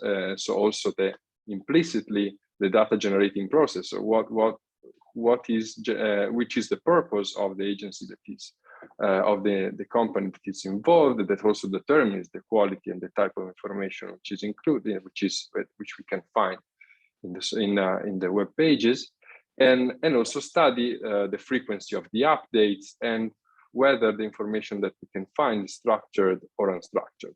This last part really concerns also the efficiency, the possibility to the accuracy of the system in linking and transforming the raw data into more structured and easily, let's say, that can be easily transformed, mapped to an existing classification. So also to increase what Eduardo was also saying before, the comparability of the results with existing statistics and existing sources of information.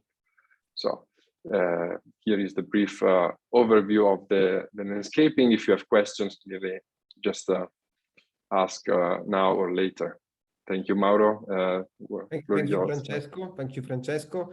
After the landscaping, but I think it is the basic start. I think it is the fundamental start, the foundation of the system.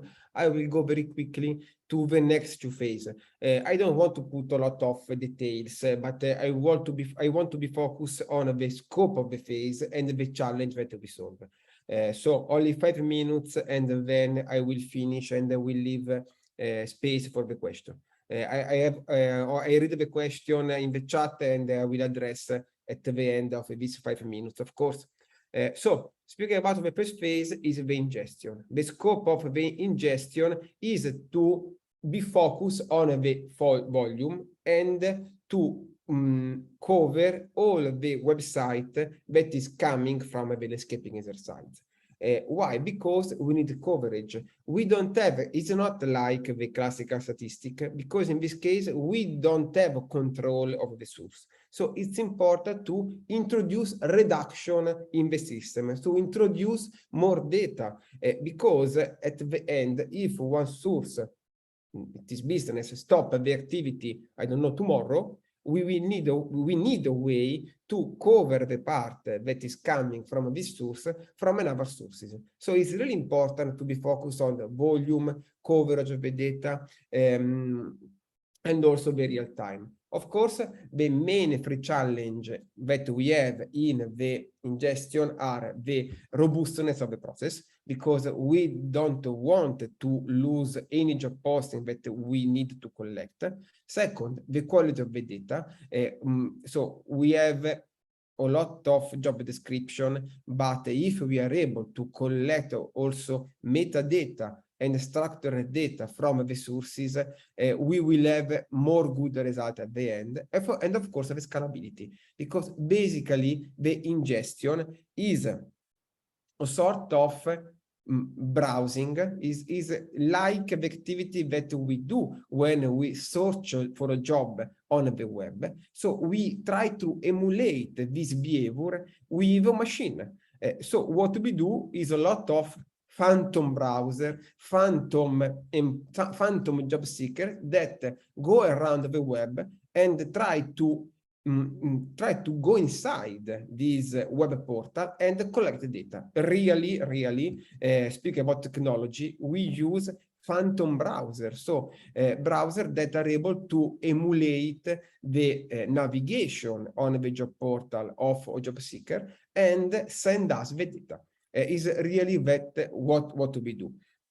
So so of course we have different way to implement this phantom navigation. We have 3 main technology. So we have the scraping technology that produce structured data. So scraping is a sort of go to a web page, cut some data, paste the data in a table, and send the data to the next phase.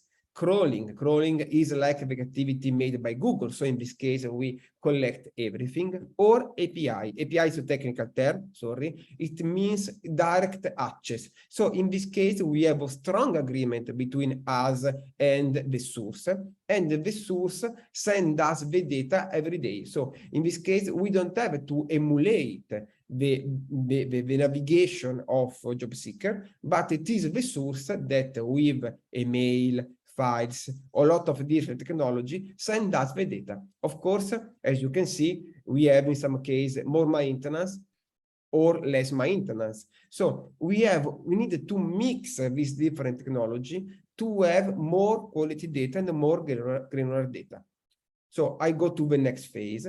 After the ingestion, we have the processing. The goal of the processing is to increase the quality of the data. Why? Because we have a lot of issue about the data, fake job posting, duplicate page that we have. In a lot of cases, we are unable to detect the first active date and the last active date of a job posting, but are 2 very important dimensions. So what we apply is technology, task, AI to enhance the quality of the data that we have. Of course, one of the more big issue is about the noise.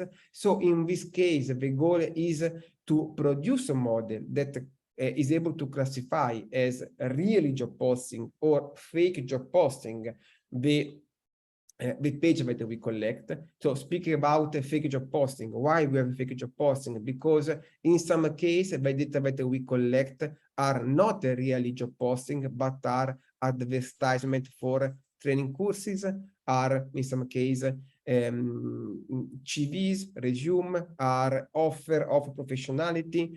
In our case, are really different pages like news pages, privacy policy pages, social network pages. So what we want is to take this part of the data that are, so I call them fake job posting, and put this data in a different part of the system, and only move the really job posting at the end of the presentation analysis.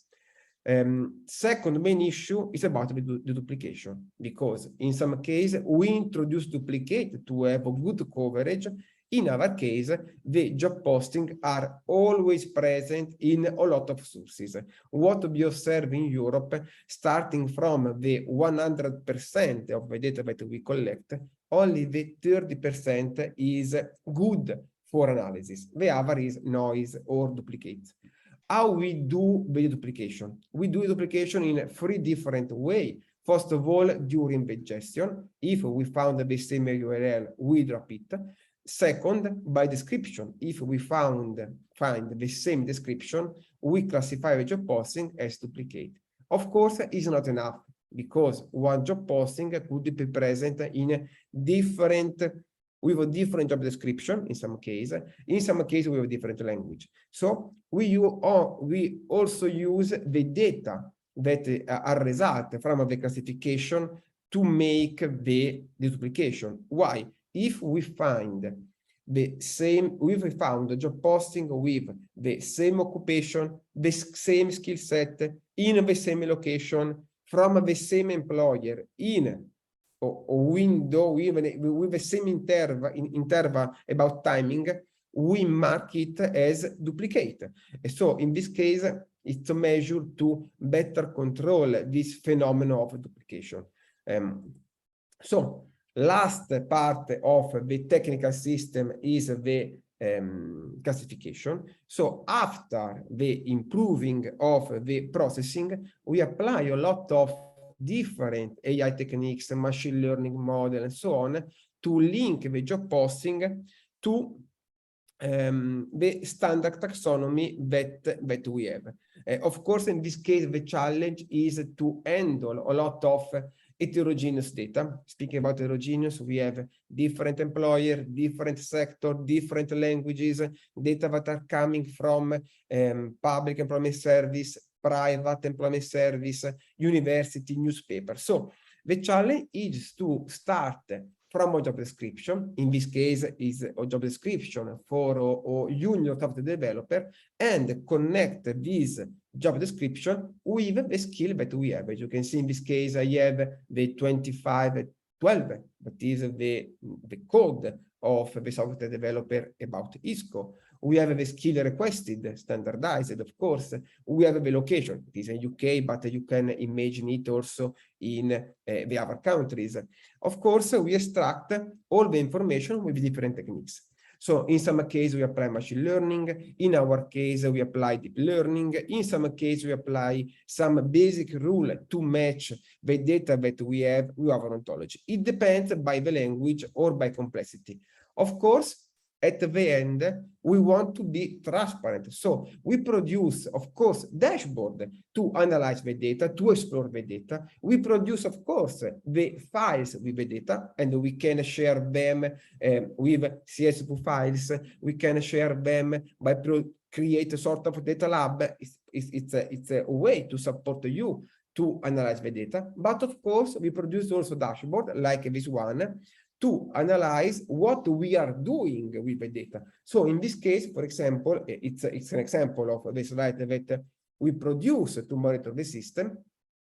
As you can see, we are sharing our precision to classify, because not for all the language, not for all the occupation, we have the same precision to extract or dimension. So as you can see, in this case, from the occupation of accountant, we have a good, so this is only an example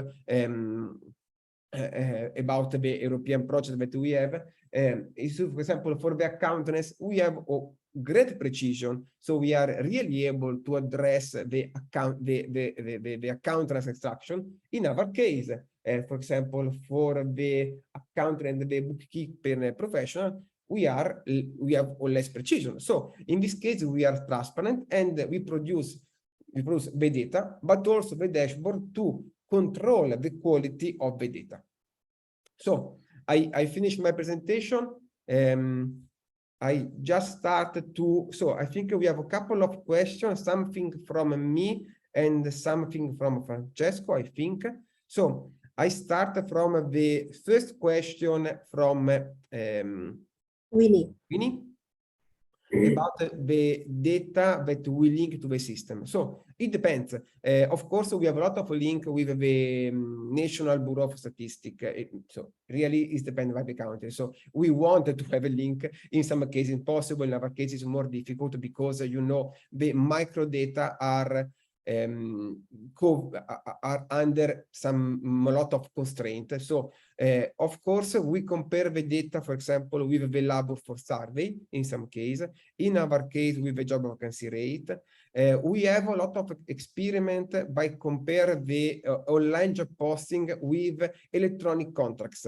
In Italy, we have electronic contracts, so we can compare this data with electronic job posting with electronic contracts. Also in Spain, for example, it depends by the but what is able in single country. So not only survey, but also other data. For example, also in Italy, we work, so I'm working since the last 20 years with the Chamber of Commerce. And in this case, we have a granular survey from employers, and we are using our data to improve the survey, but also to compare the data that we have from web and from classical survey. So I am looking for the other question. I don't know, Eduardo, if you want to add something. If you want to, feel free. I am reading the question right now. Okay, maybe I could just add a word to the first question by Winnie. So Winnie, I don't know very well whether you are asking if the system or the dashboards we have showed you, for example, the dashboard Ukraine, Tunisia, Georgia, also Ovate, skills Ovate, CEDEFOP, whether those dashboards, that data includes data from surveys or from National Bureau of Statistics. The reply would be no. Those dashboards include data that has been collected, analyzed, processed, analyzed, and processed as Mauro explained. So it is data related with online job vacancy portals. That's let's say a straightforward response. Now, that data from online job vacancy portals, the description that was just done by Mauro, can be compared and should be compared and should also even be used by statistical offices. And that's what Eurostat in Europe is now doing, is creating a system of trusted, smart statistics, which includes the data collected via the conventional statistical standards and surveys, and also includes the data from the web, notably this data on online job vacancies. So these are two angles to your question. Yeah, thank you. The next question. Yes, Eduarda, may I add briefly that really putting together administrative data, if a country is a National Statistical Institute is willing, together with the country, to actually use this data is really helpful, as they are, very rich registers that could be exploited, as Mauro was saying, in relation with the online job advertisement data. And it's really a matter of complementing the information, which is something which, as Eduarda said, is not into the platform that was presented, but can be done in a second as a second stage to provide all the insights for many applications, so also for having an idea of representativeness of the data, which portion of the market you're observing, maybe the most advanced, also to inform vocational education training. I mean, the possibilities are endless if you can ask the right question, if these support databases. So yeah, but basically, maybe just a final very quick word. It is like dealing with really different expressions of the social phenomena, employment, jobs, demand, supply, etc. Different ways to express those phenomena. The online job vacancy data is real time, is very granular. It covers aspects that cannot be covered by statistical surveys and not in the same time frame. With online job vacancy analysis, we have results every month. It's not possible with statistical surveys. We have information about skills, very granular. This is also not possible through the statistical surveys. So these are different ways, and these data have different characteristics. And that's why they can be, they should be in a way combined. Maybe not combined, mixed up. No, that's not the way to do it, but to combine in terms of the analysis that can be done afterwards. Yeah. Right. I thank you, Eduardo, and thank you, Francesco, for your explanation. I had something about the other question that we have from Aaron. So I start from the data available, for example, from the National Employment Authority. So in Italy, we have a similar situation. So in Italy, we have a similar registry. So it's mandatory, I think, like in Kenya, if I understood well, for a private deployment agency to be part of a registry. So we have a similar situation. Of course, when we will take care about the landscaping exercise, we will start from this private employment agency registry. If I remember well, it is available on the web. Of course, if not, we will ask you. And of course, if you have also or registered about a job advertisement, we will start from this registry, this database.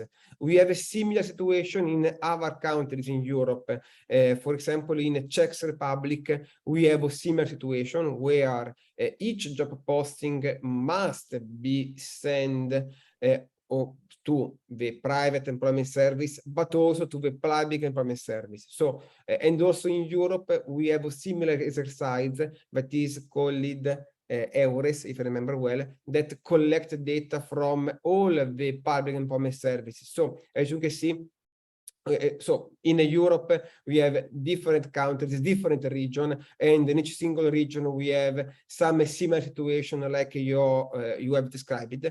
Usually, the scope of the landscaping is to observe these contexts and to make some suggestion to the engineers then that produce the system to create a specific system with specific requirements for each single need.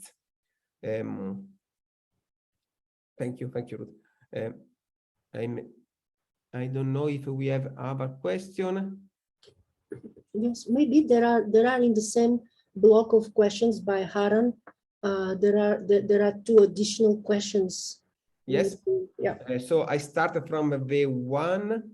I think we have also the question 4 and 5. So I started from the one. So how we authenticate the employer? Good question.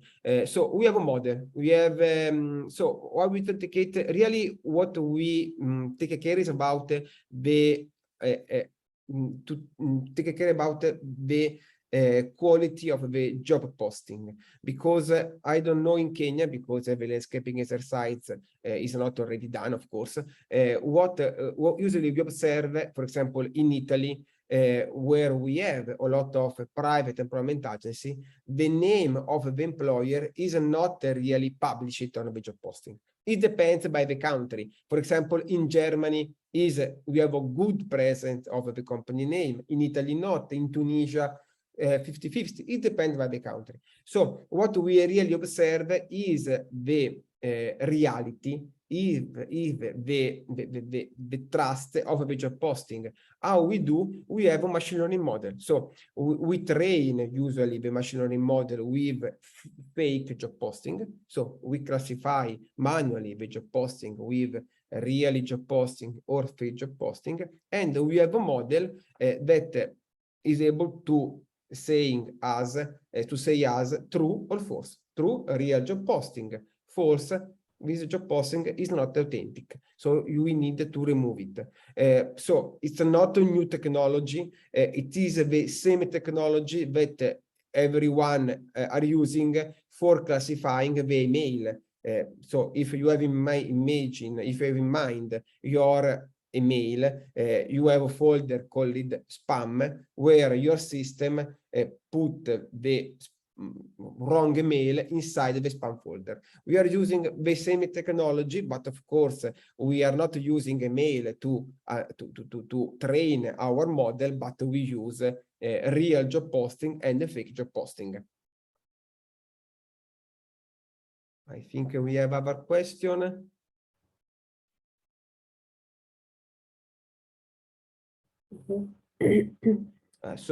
The second question, so about the, if I understood well the question, Aaron, if not, please help me. So how we can help the organization to improve to enhance the awareness about the availability of online services. So we have a lot of exercise about it, because when we produce our data, when we produce the data for ETF, we want that the stakeholder use the data. So it's important that connect the data to the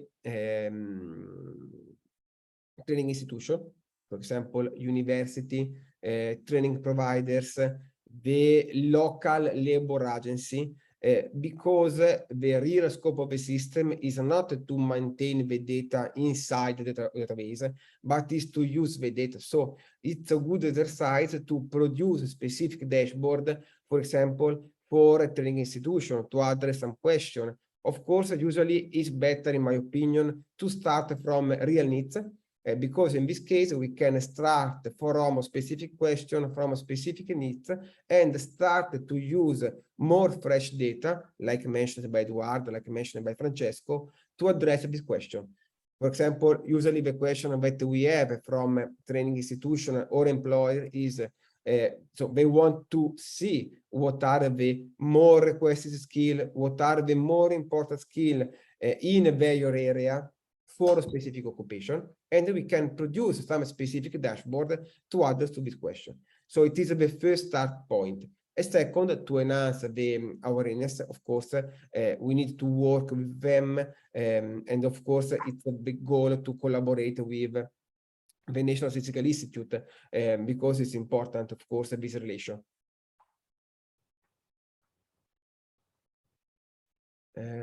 We have our question 4 and 5. So I start from the question 5 because it's more easy for me. I don't know, Eduardo, if you can add the question 4. Please. So for the question 5,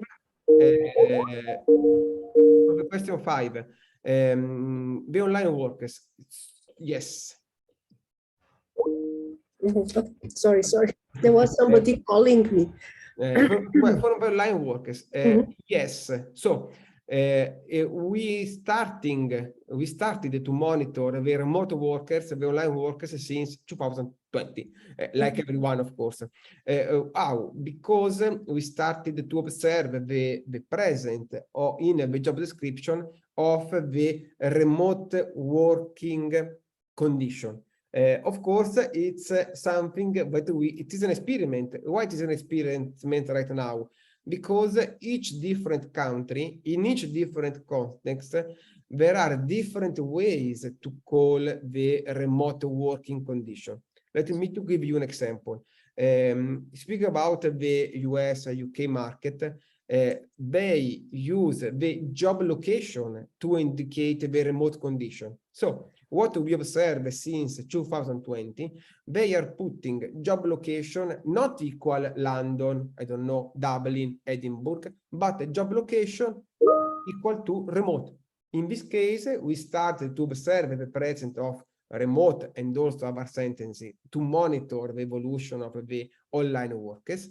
In Italy, it was not possible. Why? Because by law, the job location is a physical place. So the employers are putting the job location Milan, I don't know, Lombardy, Rome, and the remote working condition is a benefit. So as you can see, and of course in Italy, for example, and speaking about Spain and so on, we have a lot of different ways to call the remote workers, the online workers. In Italy, we have remote working, smart working, teleworking. So it's another way to use the text mining to extract a new dimension. I don't know if I addressed the question. Francesco, do you want to add something? No, I can add to the fourth question. But Eduarda, if you want to go on that, Mauro. No. I don't want to add. I just want to people, colleagues, to understand that here we are always talking about for example, the explanation just given for question 5 on remote work or online work, etc. It is based on characteristics that are mentioned in the online job vacancies, for example. That's an important point. So that's one of the variables that can be extracted and has grown exponentially in the pandemic time. So that we understand it, I'm not talking about here kind of databases or of gig economy and these platforms, or gig platforms, work platforms. That's not what we are talking about. But maybe there are ways to analyze those platforms as well as sources of information on the labor market, because obviously they contain a lot of information.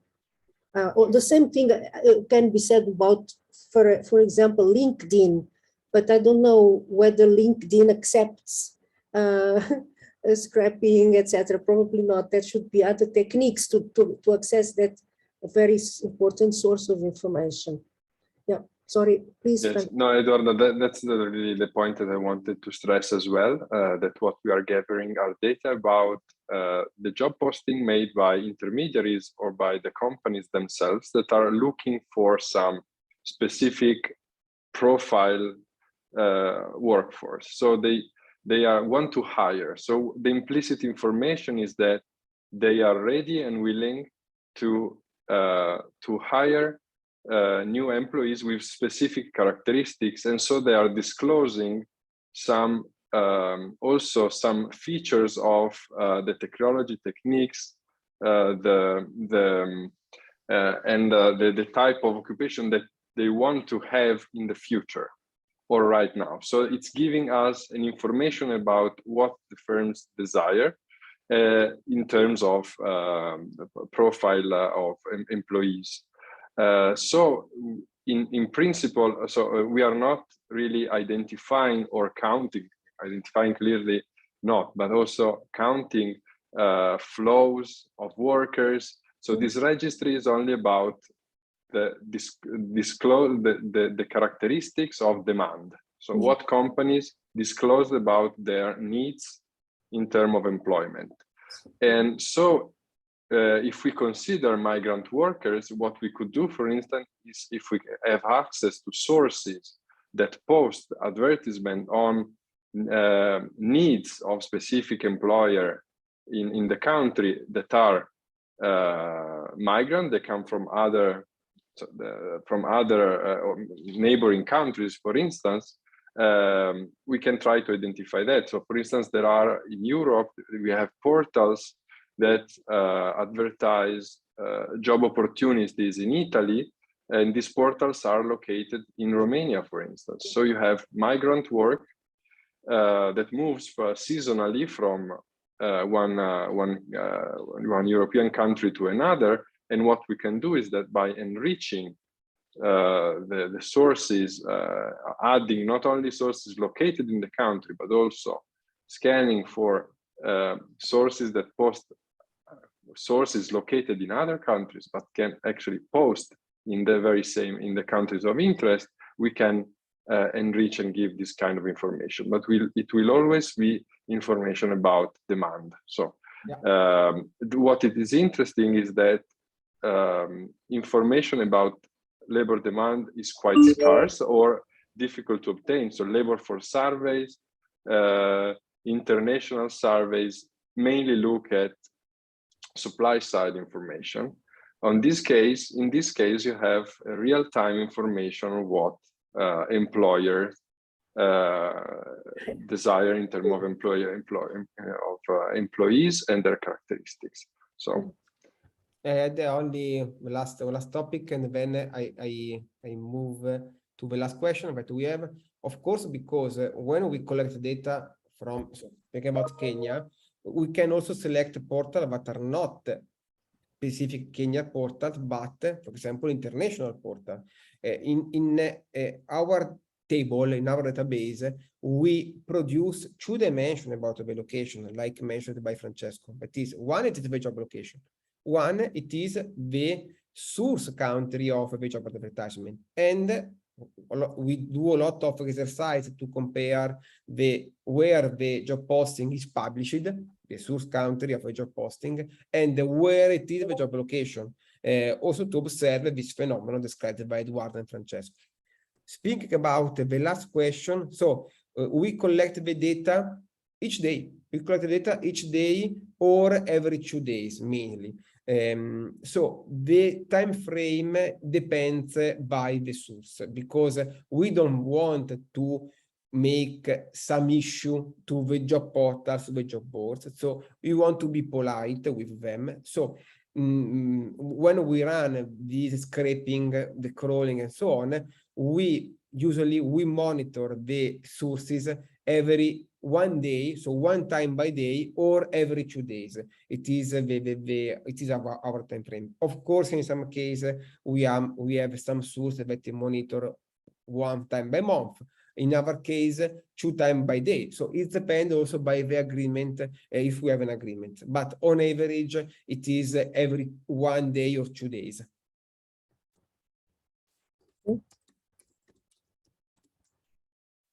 I don't know. There is still one question from Aaron also, question number 6.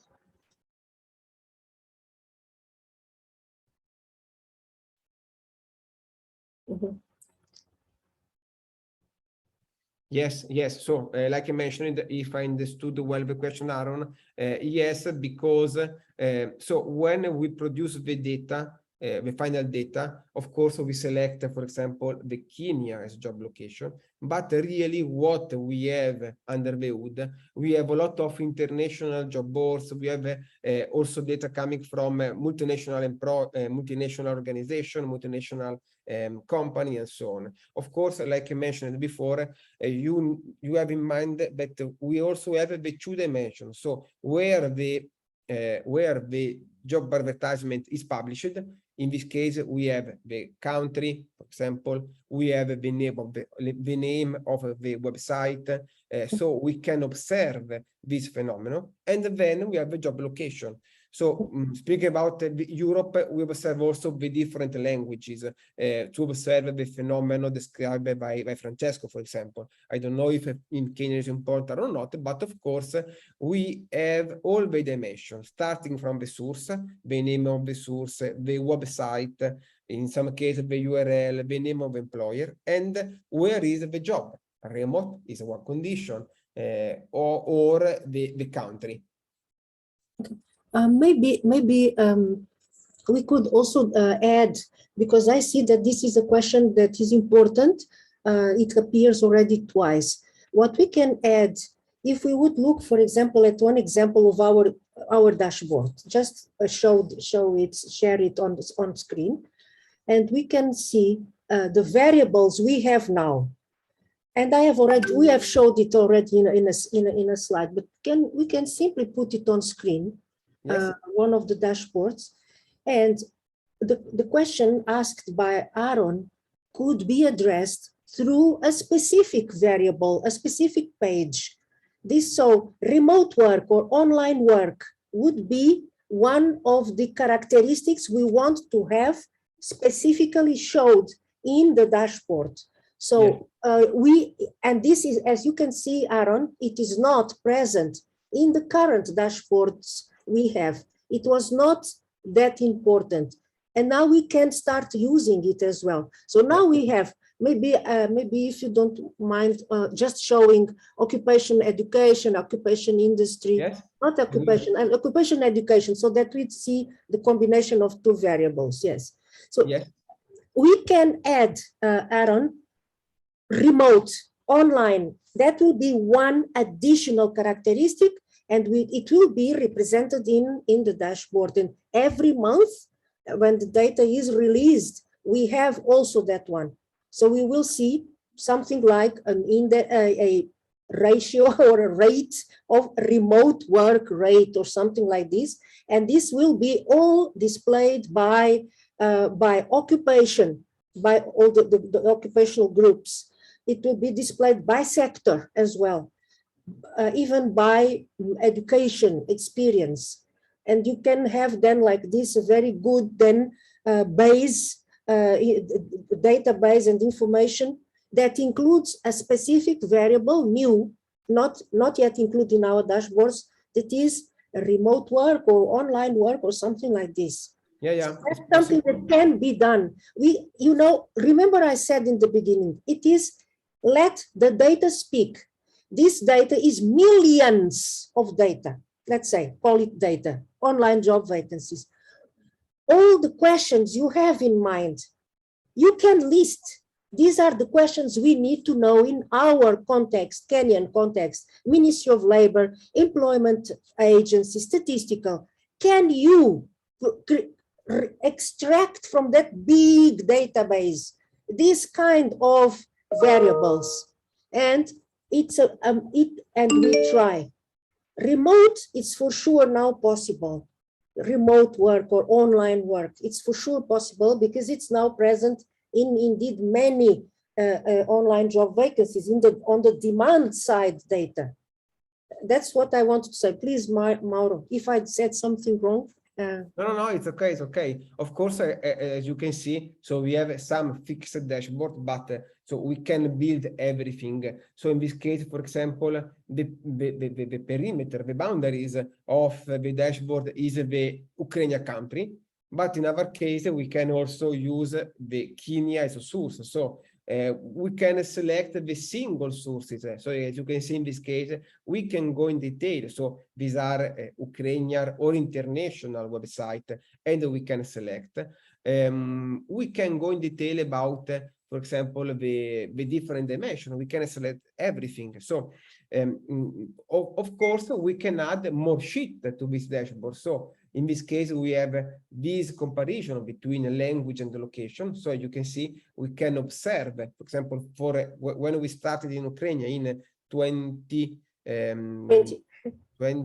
March, April, if I remember, was important to understand that the languages that in the business language was not only the Ukrainian, but also the Russian and the English. So as you can see, we can, okay, but the Russian, where is more present? As you can see, now we know, but is more present near Russian. If I go to Ukrainian, physically, I can view that is more spoken in some part of Ukraine. About a business language, if I go to English, is more present. We can see the colored map in the region of Kiev and in the western part. So as you can see, some folks are quite, I don't know, I think we don't have to need the data, but to observe the data, we can start to think to new project, to new dimension. So Eduarda, using this data, okay, we can monitor the green. Okay, it was a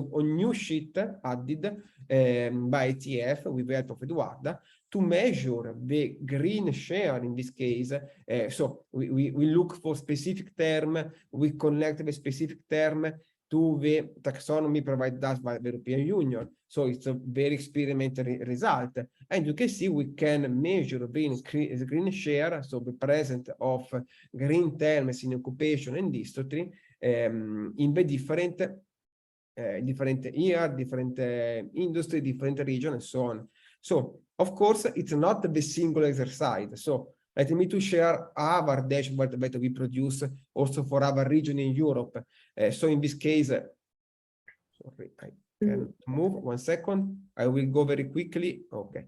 So in this case, what we do, so this for example, stakeholder asked us to produce dashboard to compare the data, and we can do because under the hood we have a database. So in this case, I can. So it's a single region of Europe, quite local. They want to, for example, in this case, the scope is to measure, to monitor the talent market.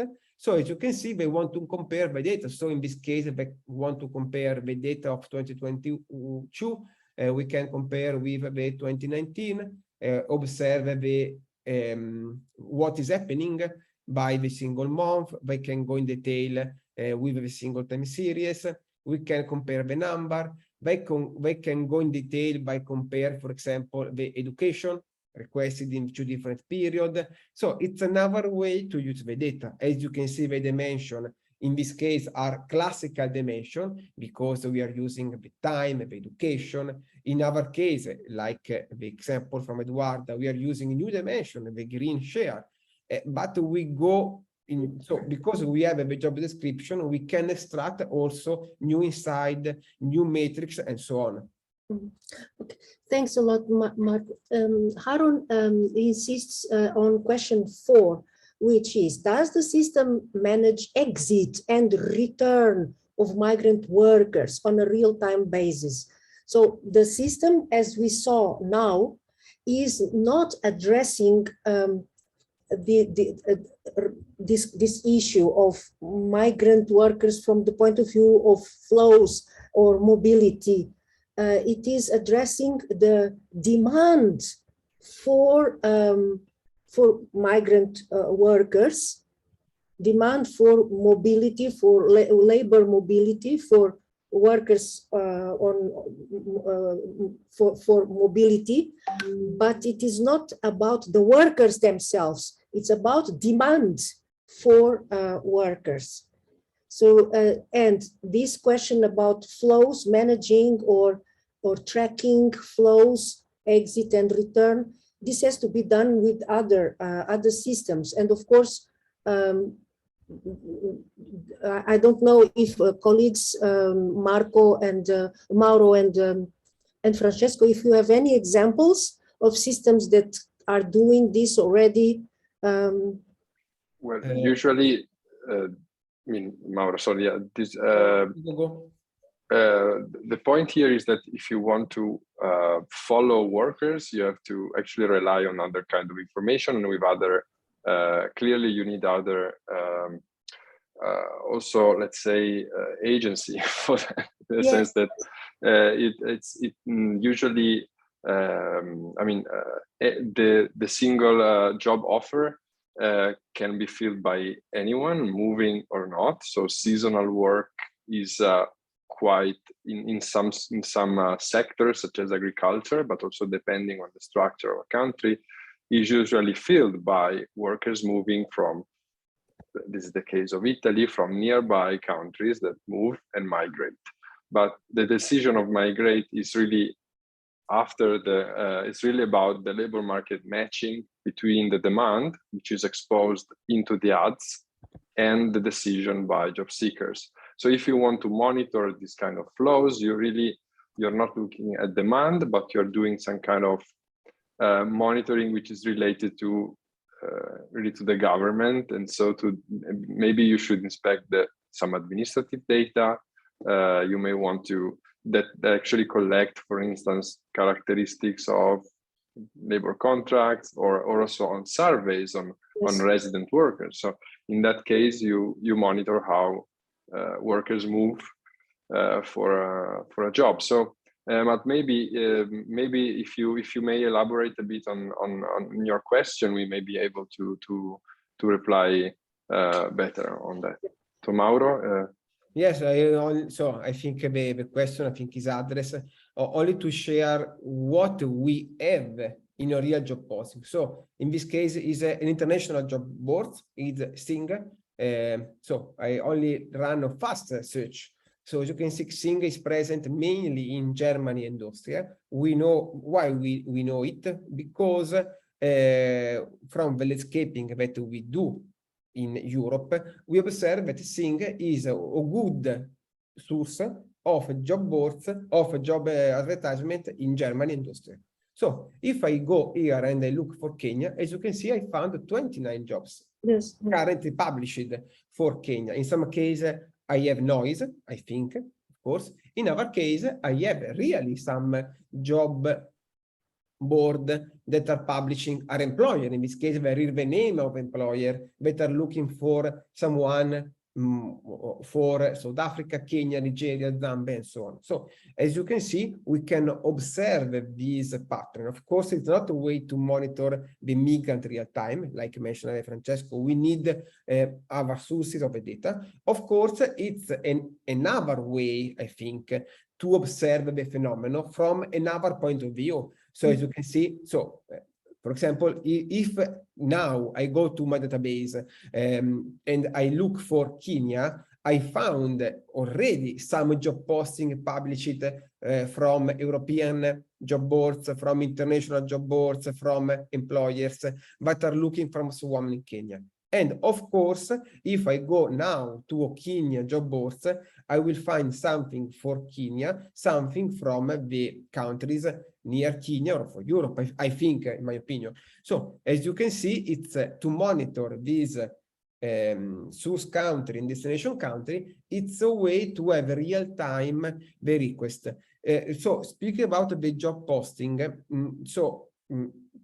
you need to remember that if an employer are looking now for an employee, more or less you will have the physical contract, you will have the contract near, so after 3 months. So what we observe from a statistical point of view, so we measure this correlation in Italy, Spain, Germany, US, UK. So usually from the job posting on, when the job posting appear on the web, you have the physical contract after 3 months.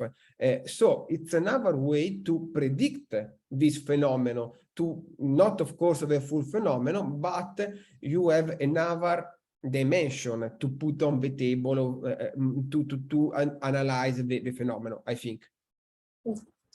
Thank you very much, Mauro. I think we are more or less getting very close, or we are already in the phase of closing this meeting today. And I don't know, Jamie and Ruth, you are with us. If you have specific questions or any kind of guidance or instructions to ETF, from our side, what we would like to say is that, as said from the start of the meeting, this is a first meeting. The conversation can and should go on. There could be another meeting to go wider and deeper. now we also understand a little bit better some of the questions and needs that were expressed by the Kenyan colleagues. And they also understand much better the system as we have it now. We, of course, did not present the totality of slides. It's impossible.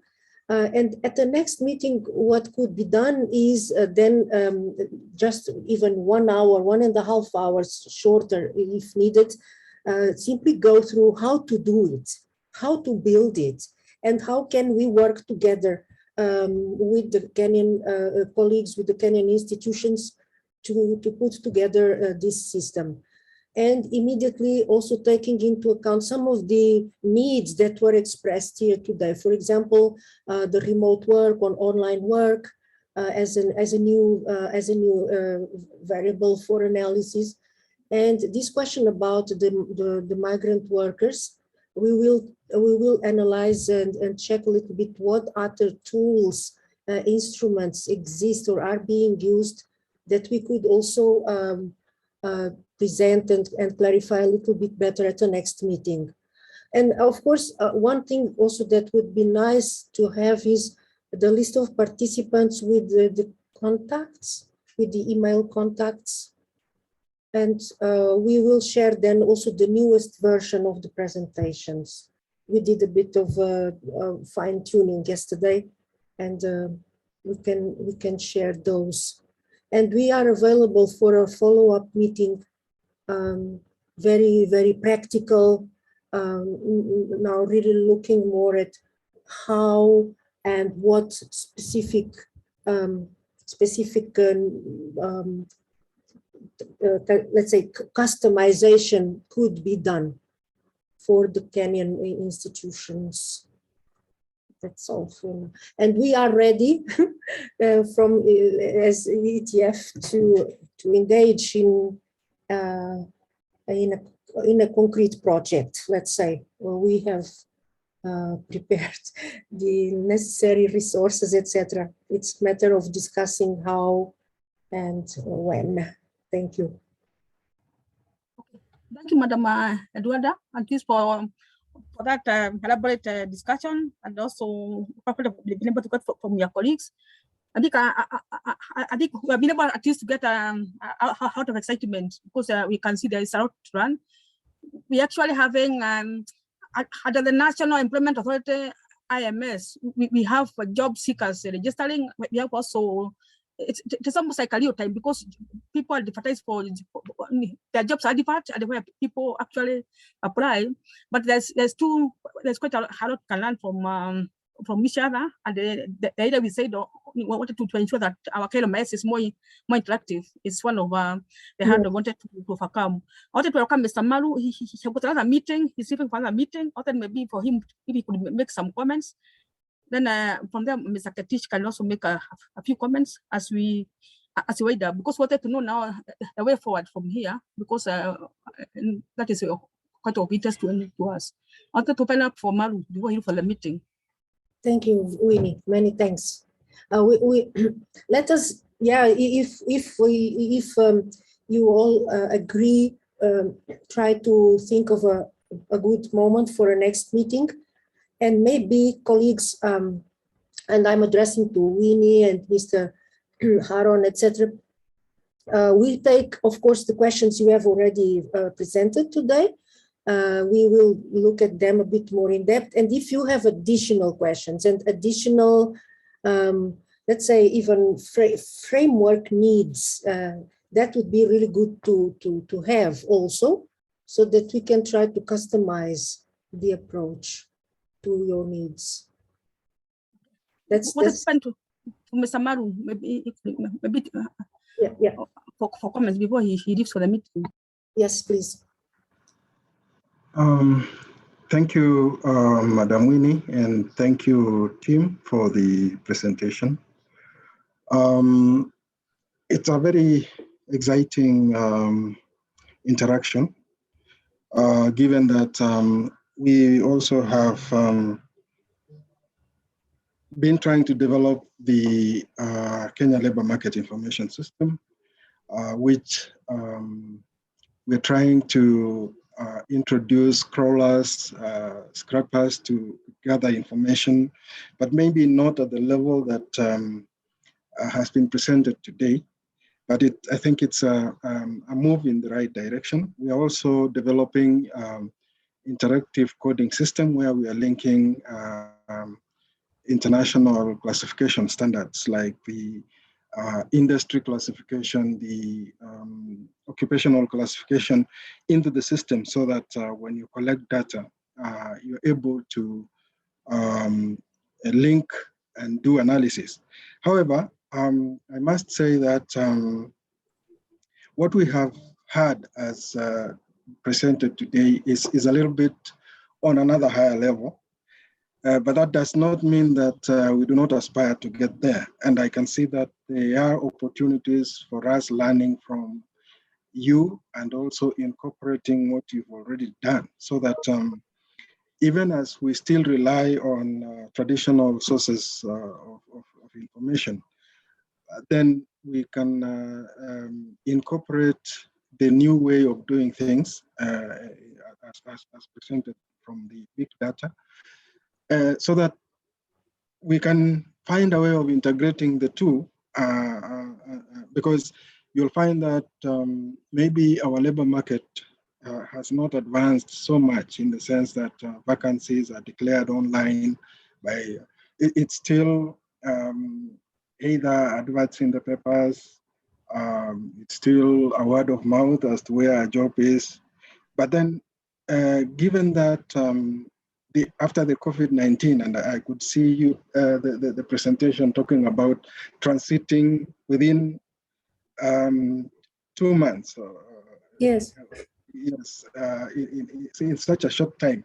And we have a very fertile ground in Kenya because digitally we have a very self youth or populace who can interrogate the digital world very actively. So given that the time that I have is very short because I'm joining another meeting in the next 5 minutes, I'm looking forward to the next meeting, and I will be talking to my colleagues in the Labor Market Observatory so that we see what specific areas that we want to discuss in the subsequent meetings, and so that we can focus on areas where we can have a concrete engagement. As you say that you're ready to have a concrete engagement, so we need to maybe develop some MOUs, some TORs, and see how we can progress along those lines. Thank you very much. Thank you very much, Mr. Maru. Yes, please. Okay, maybe, yes. hello. Maybe Katis. Yes, please.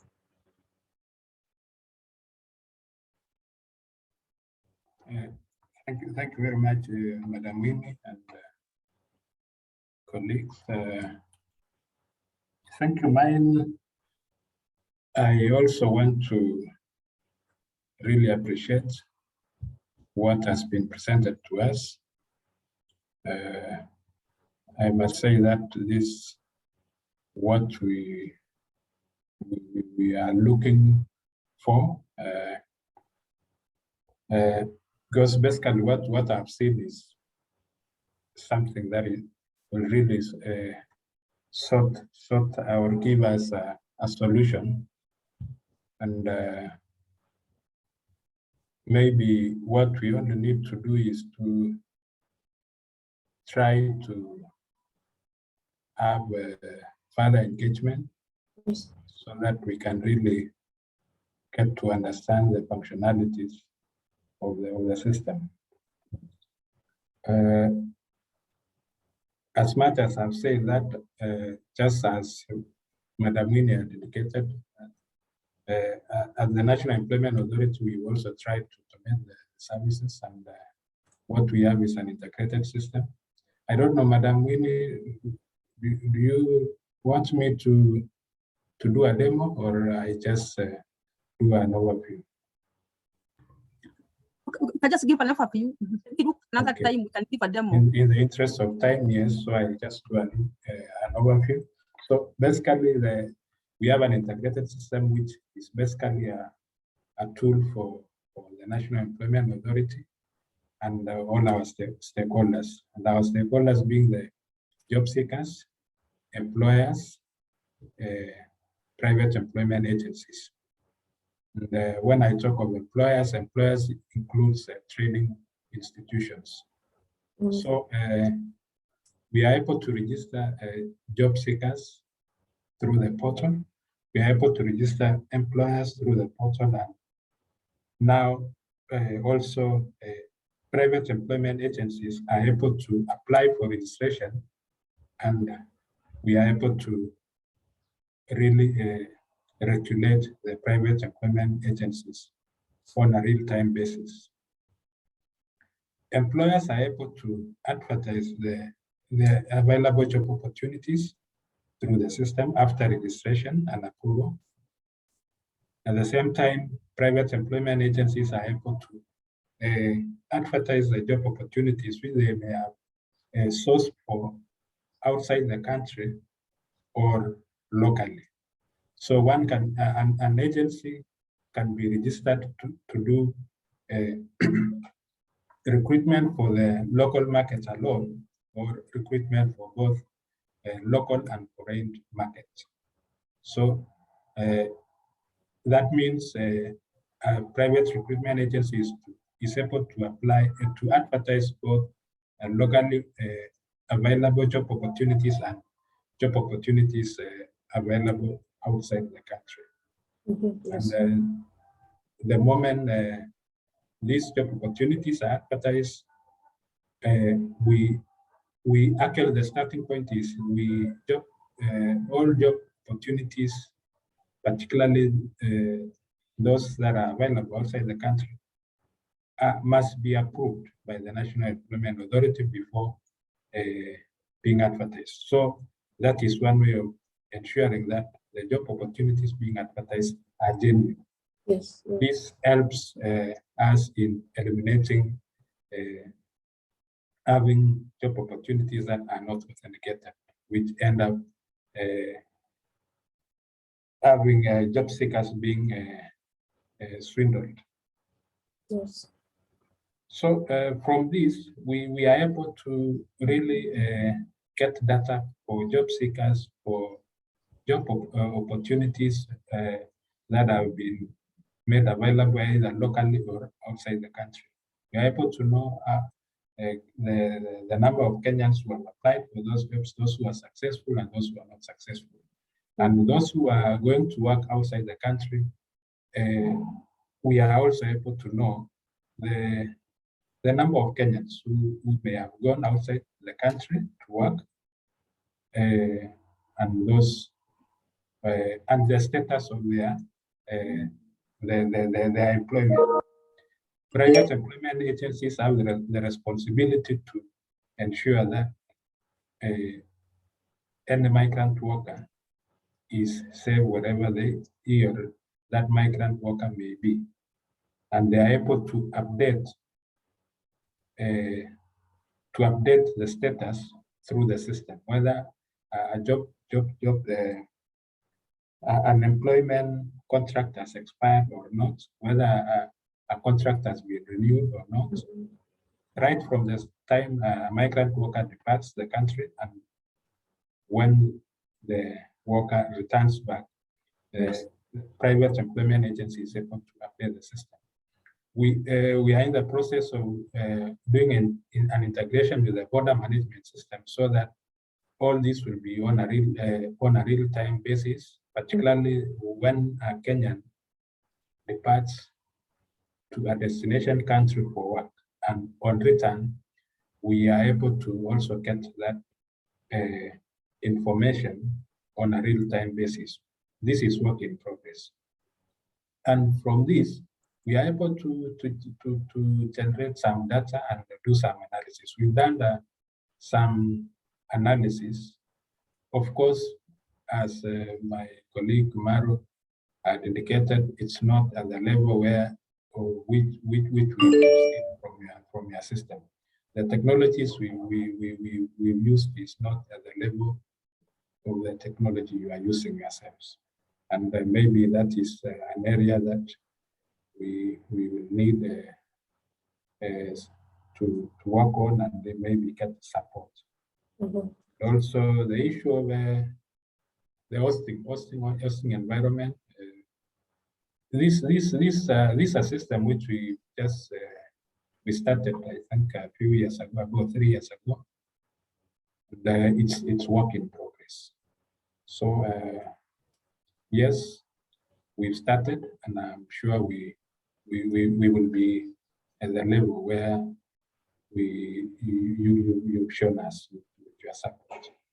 So in a nutshell, maybe something else I should mention is that the system has a functionality so that training institutions are able to upload the list of their graduates into the system, so that at any given time we can be able to say that we have got this kind of skills being churned out from our various training institutions and universities.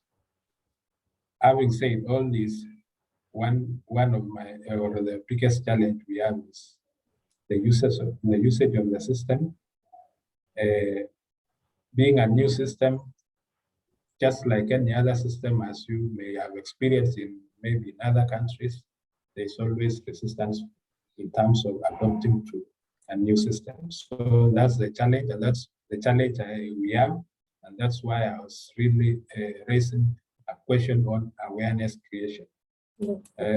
My wish is to have a system whereby it has a functionality that enables maybe a user to even refer the usage of the system to a friend after maybe using the system, and the one is really impressed with the system, then that person can easily refer the use of the system to a friend, and in the long run we'll be able to create awareness and increase the usability of the system. So that is one factor that must be considered. You may come up with a very robust system, but if it is not used, then it really doesn't give the objective of coming up with that kind of a system. So I end there. Thank you very much. Thank you very much, Harun. I think this was very important, the information you just shared, and it already gives a good understanding of the status of evolution of your system or the integrated system, and also the needs you have defined yourself. And this will be very useful for our reflection going forward. I then just pass the floor back to Ruth, because time is flying, and maybe Ruth, just please close the meeting as necessary. From ETF side, a big thank you to all of you, to first of all, of course, to the Kenyan team, to DG Employment, obviously, for this very strong support, and to the colleagues from CRISP and from Lightcast. And we are available. I just want to reiterate this. We are available. We are really ready and very keen on working with you, Kenyan colleagues. Thank you. Thank you very much, Atlanta. And indeed, I think it was a very rich exchange today. I think we learned a lot, all of us, me too. So I hope also it was enriching also for the other colleagues. I think some of the questions also showed that indeed we have new labor market challenges that are coming up as we speak. There was the example of the working online for companies, etc. So I think it really shows that we're onto a field that is also moving faster. So I would just like to reiterate as well our support, of course, generally to the project. Thanks to all the colleagues who presented today. It was really, as I said, it was very interesting and rich. And I think there will be follow-up soon, I think. And maybe you can also let us know what and when we are planning the next steps. That would be interesting for us to hear, obviously. And then if ever there is a need, we stand, of course, ready to assist. But I don't think you need us. I think you're indeed running this so well. So thanks again to everyone who connected. Thanks to all the presenters, and then I hope there will be a fruitful follow-up for all of us with this project, and I wish you all a nice rest of the day. So thanks again, and thanks also to my colleague Jamie for setting up the meeting. Okay. Thank you, Madam Rose. Thank you, Madam Vinny. Yeah, indeed. Okay. And then yes, I would also like to join Eduarda's suggestion to share maybe then the names and contact details of the persons who assisted the meeting. Okay. I will share that. Many thanks. Huh? Okay. Thank you so much. So Thanks, we everyone. stay for the next meeting. Yeah. Jamie, you stay the bridge. Yes. You are the bridge. I'll be in touch with everybody bilaterally, and we'll pull everyone into one email chain. If everybody wants to open the cameras, we could make a picture if you like. Okay. If you like. Winnie, nice to see you, Winnie. Asante sana. Thank you. Haron also. Good to see you. Thank you. Very good. We could hear the camera. Thanks so much. Have a good afternoon. Bye. Take care. Bye. Asante. Thank you very much. Thank you. Thank you, Daniel. Thank you, Eduarda. Ciao cari, grazie. Ciao. Grazie. Il gatto era molto bello. Thank you. Thank you, Winnie. We stay in touch to work further. Thank you, Francesco. Thank you. Bye. Bye. Bye. Thank you. Ciao. Thank you, Francesco. Good to meet you. Same for me. Good to meet you. And grazie. Ciao. so I hope to see you in person soon. Ciao. Ciao, Mauro. You in the afternoon, Eduarda. Yes, it's very soon. Yes. 20 minutes. Yeah. Bye. Bye. Bye.